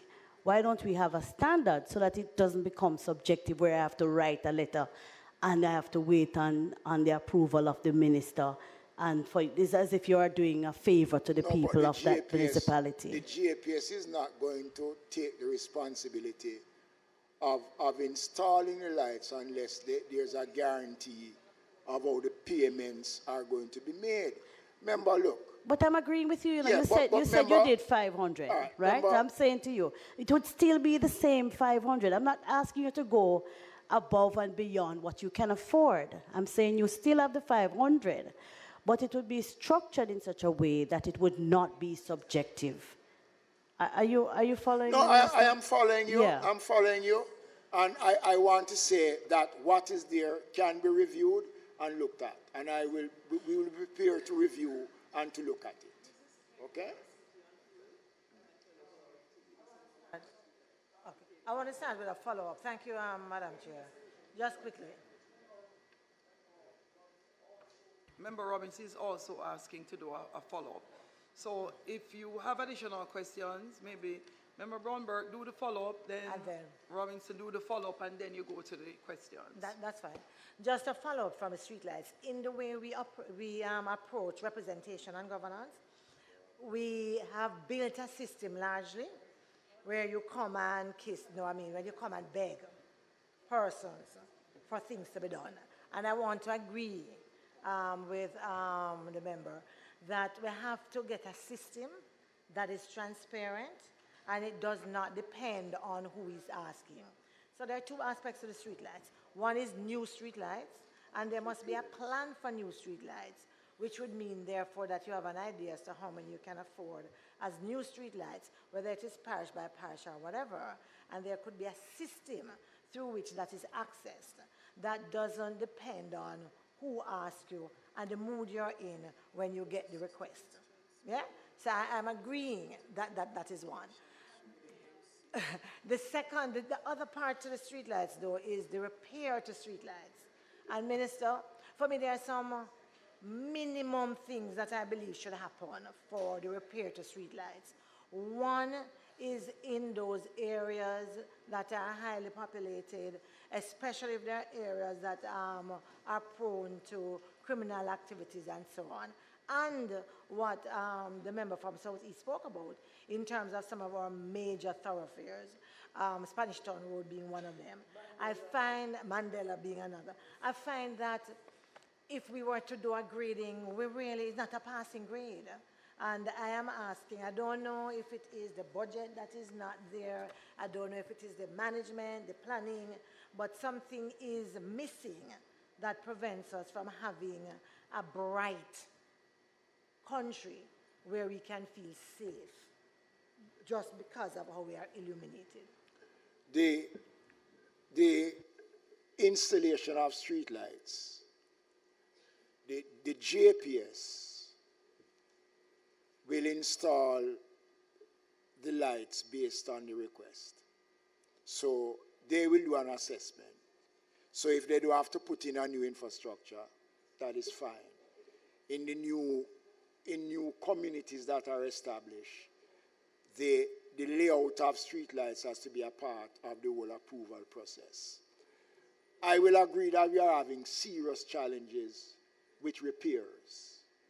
It is a major concern. I think they have done a better job in installing new lights than they do in maintaining the existing lighting system. I will admit to that without even blinking an eye to deny that comment. We've been working with the JPS. We meet with them on a regular basis. And coming out of this meeting again, we will continue to reaffirm our commitment because they have an obligation to us because we have fulfilled our obligation to liquidate whatever was outstanding to them. You know, and as I said before, I am not pleased in terms of the response to the repair, but we will still continue to work with JPS on it. I just looked across at my colleague from Eastern St. Andrew and I thought about Old Hope Road. We got the part by JC and KFC fixed, but when you're going up to Papine, it's totally dark, which is a main thoroughfare. But my question is, I know we had considered solar lights at one point as a solution to this. Is it something which is actively under consideration? The technology has improved where the lights are a lot brighter. I know there may be security concerns that people might go thief it, but is that under active consideration? Well, remember now, the new arrangement with the JPS is for them to put in energy efficient, cost-saving lighting. They would have done that. They would have taken down the old lamps that existed 10, 15 years ago and replaced them with energy efficient lighting. In some areas I've seen where solar lighting is being erected, but you know, as fast as you put that up, somebody take them down, because I remember in the 2007 period, the then Minister of State in local government, Bobby Montague, there was a pilot project and 2 was erected in front of this parliament. Yes, and when they came back out, couple of days after, the entire thing was cut down and stolen. You know, so there were areas where that pilot project for solar lighting was introduced. It is something that we're going to engage the JPS on. It is something that is cheap, but it is not expensive, for want of a better word. And I've been into some communities where I've seen some municipalities on their own initiative installing solar lights, and I'm very, very pleased with the quality of the lighting that is offered. But it's something that we will engage the JPS in member. Yeah, thank you again. Just 2 very quick questions, Minister.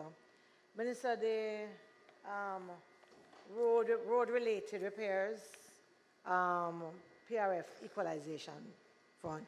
I think I ask a question every year, and I keep asking it because councillors keep complaining that it seems to be centralized in a way without transparency. And I want to ask a question on their behalf because I believe it's important. Councillors will give you a list of motions that they have passed, and there seems to be no rhyme or reason or clear understanding as to how a motion is moved to the top of the list, how it gets to the top of the list.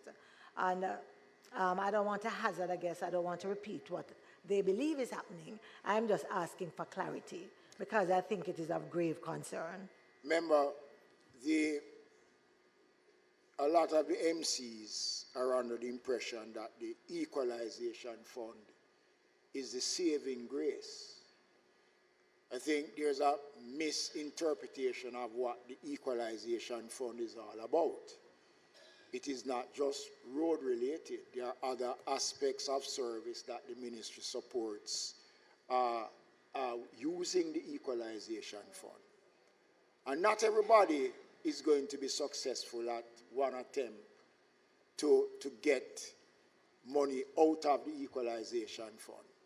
And so we try our best to be as conservative as possible to spread the equalization fund for the areas. The determination is not made by the minister. It is made by the application that comes and the assessment that is done, because you don't want to make allocations based on just a mere request without having the technical backup to facilitate it.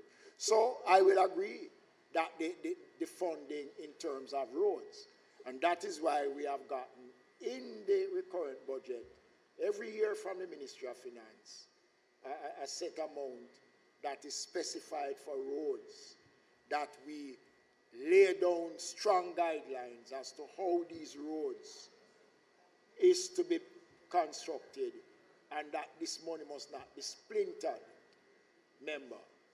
And you understand the challenges with some of the requests that comes in. But there is no bias in terms of the allocation surrounding the use of the PRF for roads. So, Minister, just from your response, I'm thinking that we could well do with a discussion with the municipal corporations about the type of projects to broaden the understanding of the type of projects that would qualify, yes, in terms of the request for the equalization fund, a description or discussion around the mechanism, so that there is some level of transparency. The same thing happens, well, something similar in terms of the SGR, Minister. Persons believe that it is there is a monopoly by the minister in terms of how SGR is spent that ignores the reality of the local authorities and their well thought out, well reasoned requests for use of the SGR. I get this so often from my colleague councillors that I am duty bound to raise it here because I know it is of great concern to them. And I'm glad that you have raised it. And I think there's a misconception of what the SGR is. Some of the requests that has come in for SGR does not fit the category. And the reason why we have to take a decision as to how to control the SGR is that you have municipalities where in the SGR was $65 million. And the mayor for that municipality at the time took 50 million out of 65 million for his division alone. When it was brought to my attention, I spoke with the mayor and said to him, that is not what is prescribed under the SGR.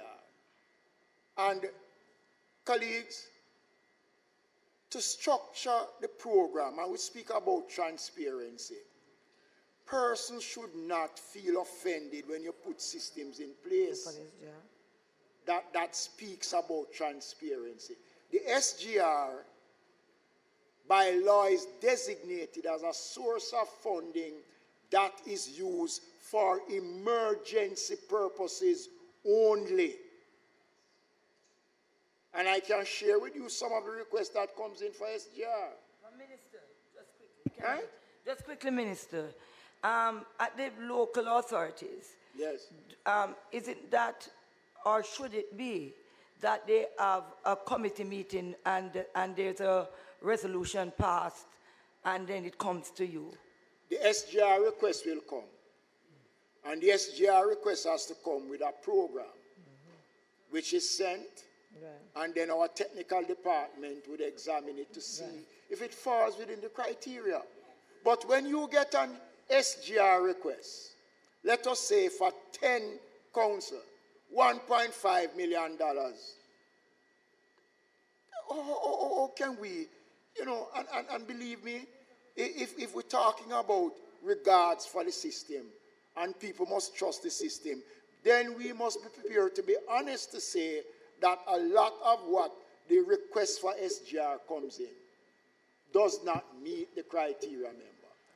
And I'm going to, believe me, if I renege on the fact that when you are flooding in your community, that is when the SGR kicks in.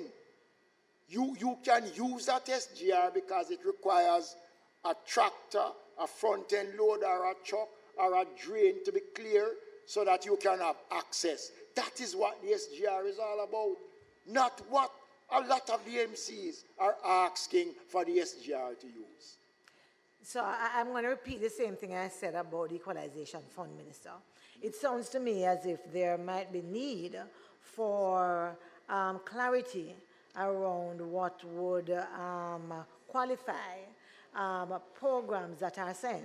I say that because, Minister, I believe, and I really believe in transparency. I believe if all the councillors, the administrative staff with responsibility, the citizens are aware of exactly what these programs are, what the SGR is intended to do, then that in and of itself becomes a limiting factor on what they can sign off on, if you understand the point I'm making. Minister, I don't like this idea of the minister sitting on top and on high and having that kind of monopoly. I agree. No, allow me to complete my thought. I agree with the supervision. I agree with making sure that it follows the criteria that have been set. I have no difficulty with that. I'm just saying that if we have greater transparency, it will be easier to monitor. Yeah? So, and Minister, let me just throw the last question at you so you could answer that as well. The last one is similar to the funeral grant, but I think it's wider than the funeral grant. The councillors have been complaining that often when promises are made, that they are made with grand fanfare, and that often the distribution or allocation of the funds are done very quietly, if at all, because often they don't get it. And what that does is set them up. So I'm just placing that on the record. You have to be specific. You have to be specific. You have to be specific. If you're talking about the grant that was made to councillors during COVID for the care package, you know, we made a request to the Ministry of Finance. 140 million? Yes, I'm going to, yeah. The one. Which one was the care package? We got 160 million from the Ministry of Finance. We asked for the care package program. The Ministry of Finance set the guidelines as to how the reporting mechanism ought to be done in order for the funds to be allocated. The forms were sent to the municipal corporations to make the submission for the names. You would be surprised to know that names came into the ministry speaking about 1 Foot Jimmy, we live on the corner, Redhead Sharon, Miss Dawn daughter. The Ministry of Finance refused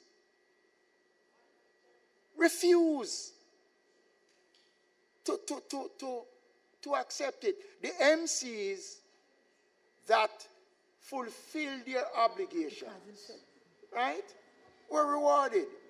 So we don't make any promises. This administration, any programs that we have introduced since 2016, We have follow up on those programs, and I am saying that we cannot, in terms of when funds are provided externally, we have to ensure we account for it properly, and councillors who do not follow the guidelines can't benefit from it, and we must stand up and be bold, right? Minister, you have no dissent on this side. Thank you. Absolutely around that. You asked, so two things I'm going to say about that. One is that you asked for an example. Minister, sometimes you have asked the municipal corporations to advance funds for programs that you will pay for. And I'm telling you, they have gotten to a stage where they are not doing it because they don't trust that they will get it back. That's one. Secondly, I need one to be bold enough to come and say that. The examples that you have just placed, I'm not a betting woman, so I will not bet my last dollar. But I hate to think, I do not believe that those could be the majority of cases. I say that and leave it here. All right, member.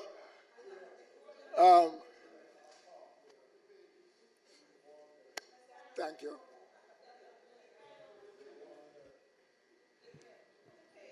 Just the final question, and the pages will be put thereafter. Yes, thank you. Thank you, my darling.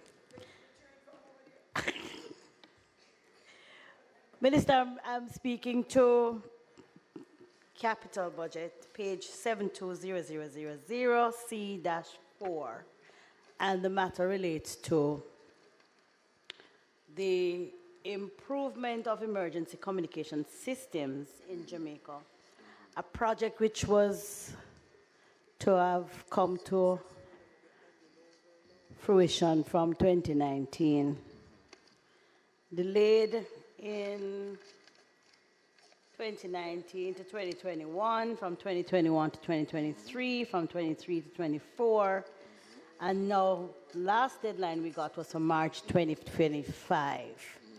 Are we in fact going to be able to complete this project, which has been going on from 2016 to 2025 in March of this year? The program is on target for the infrastructure handing over in May 2024. The procurement has been completed. Well,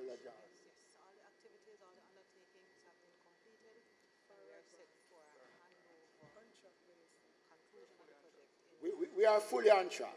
Everything is in place for the handing over, and I will share some information with you so that you can... Just realizing that the original date duration was for 2016 to 2019. Yeah, but so I'm not sure what happened. But you must remember that a lot of the procurement processes with the Japanese government had to be done overseas.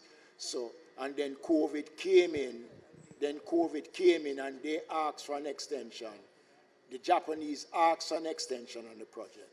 So we are fully ready now to roll out, and I want to use the opportunity to commend the project team, right, and those who have been working with us, and especially the Japanese for the assistance that they gave in terms of making this project a reality, which will advance our telecommunication system, emergency system, put it at a level that will make us one of the better, more equipped countries in this part of the hemisphere. So we are on track for the handing over in May of this year. Oh, so we're moving now from March to May. Right. All right. Are you pleased, Minister, with where we... No, you have March. You have your furthest extension took you to March 2025. It was the Japanese. That is next year.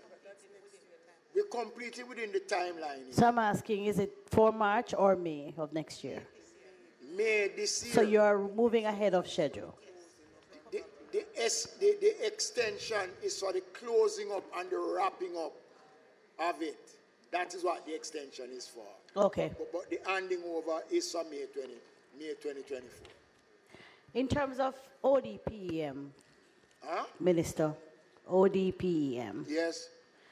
and the climate change experiences which we have had over the years, and our experiences coming out of the last earthquake experience and the number of flooding and hurricane experiences that we have been encountering in greater numbers. Are we pleased with how we are able to respond and educate our public on these matters at this time?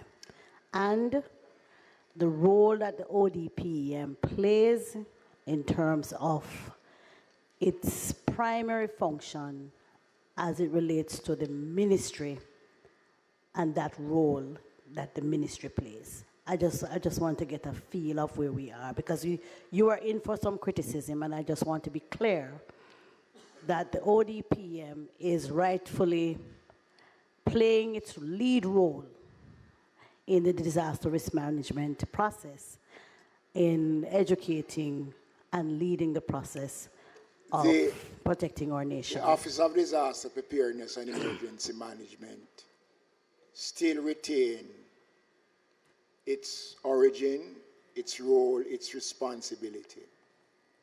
They are the chief disaster response agency of the country. We have put in place the necessary systems to give them the tool to work. There is no interference in the execution of their responsibility.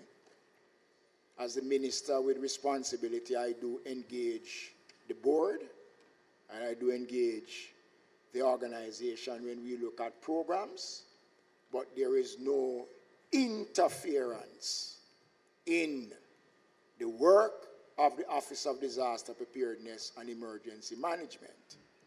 Whatever criticisms were leveled at the government as it relates to the earthquake, I want to make the point that the Prime Minister is the chairman of the National Disaster Council of the country.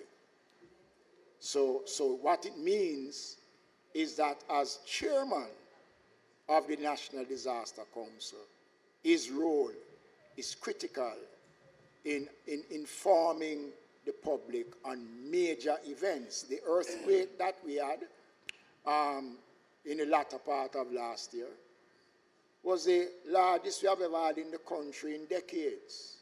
The response of the Office of Disaster Preparedness and Emergency Management was done in the appropriate time, which is standard for advising the country on earthquake. There is no method that exists now or in the future that can predict an earthquake.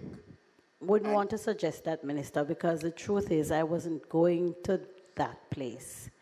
I was referring to how we communicate with the public and the kind of education which is required before, during the activity, after the activity, to ensure that we are using all of the tools available to us to be able to communicate. Is there anything this year or last year, excuse me, that has been implemented to improve the level of communication with the public during and after a natural disaster?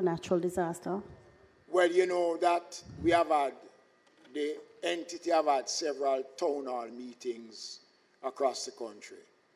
There was recently one in Portland, which has been the center of activity as it relates to the earthquake, where majority of the earthquake that we have experienced has been actually started in that section. They just came out of Earthquake Awareness Month and an expansive program for earthquake awareness. We hosted the what the name from Barbados? We hosted Sidima here in Jamaica. That they had a major conference on disaster risk reduction here in Jamaica. We have provided more money in the budget for public education for the Office of Disaster Preparedness, and they are presently working on a program that will take us right across the country, into the schools, into the various communities, into the workplaces, because they have already developed a relationship with businesses where they go in and have drills, etc., and they will be using a lot more of social media and the other forms of media to engage and to educate the public. Because let us understand and appreciate, Jamaica sits in the center of the fault line, and we are in the top tier 5 countries in the world that is prone to natural disaster. So we have been improving, working, and strengthening the capacity of the Office of Disaster Preparedness and Emergency Management. Thank you, Minister. We will be watching. Okay, thank you. Heads, Ministry of Local Government.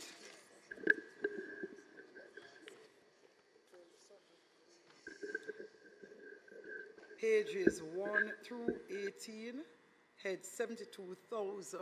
Those in favor? And for the CAPEX, head 72,000C, pages 1 through 6. Those in favor? Those against? The ayes have it. Thank you very much to the Ministry of Local Government and Community Development. Members, we will now take a 45 minutes break to refresh ourselves. Yesterday we took half an hour and it took more than 45 minutes for persons to return. I'm asking you to stick to the time that you are allowed to refresh.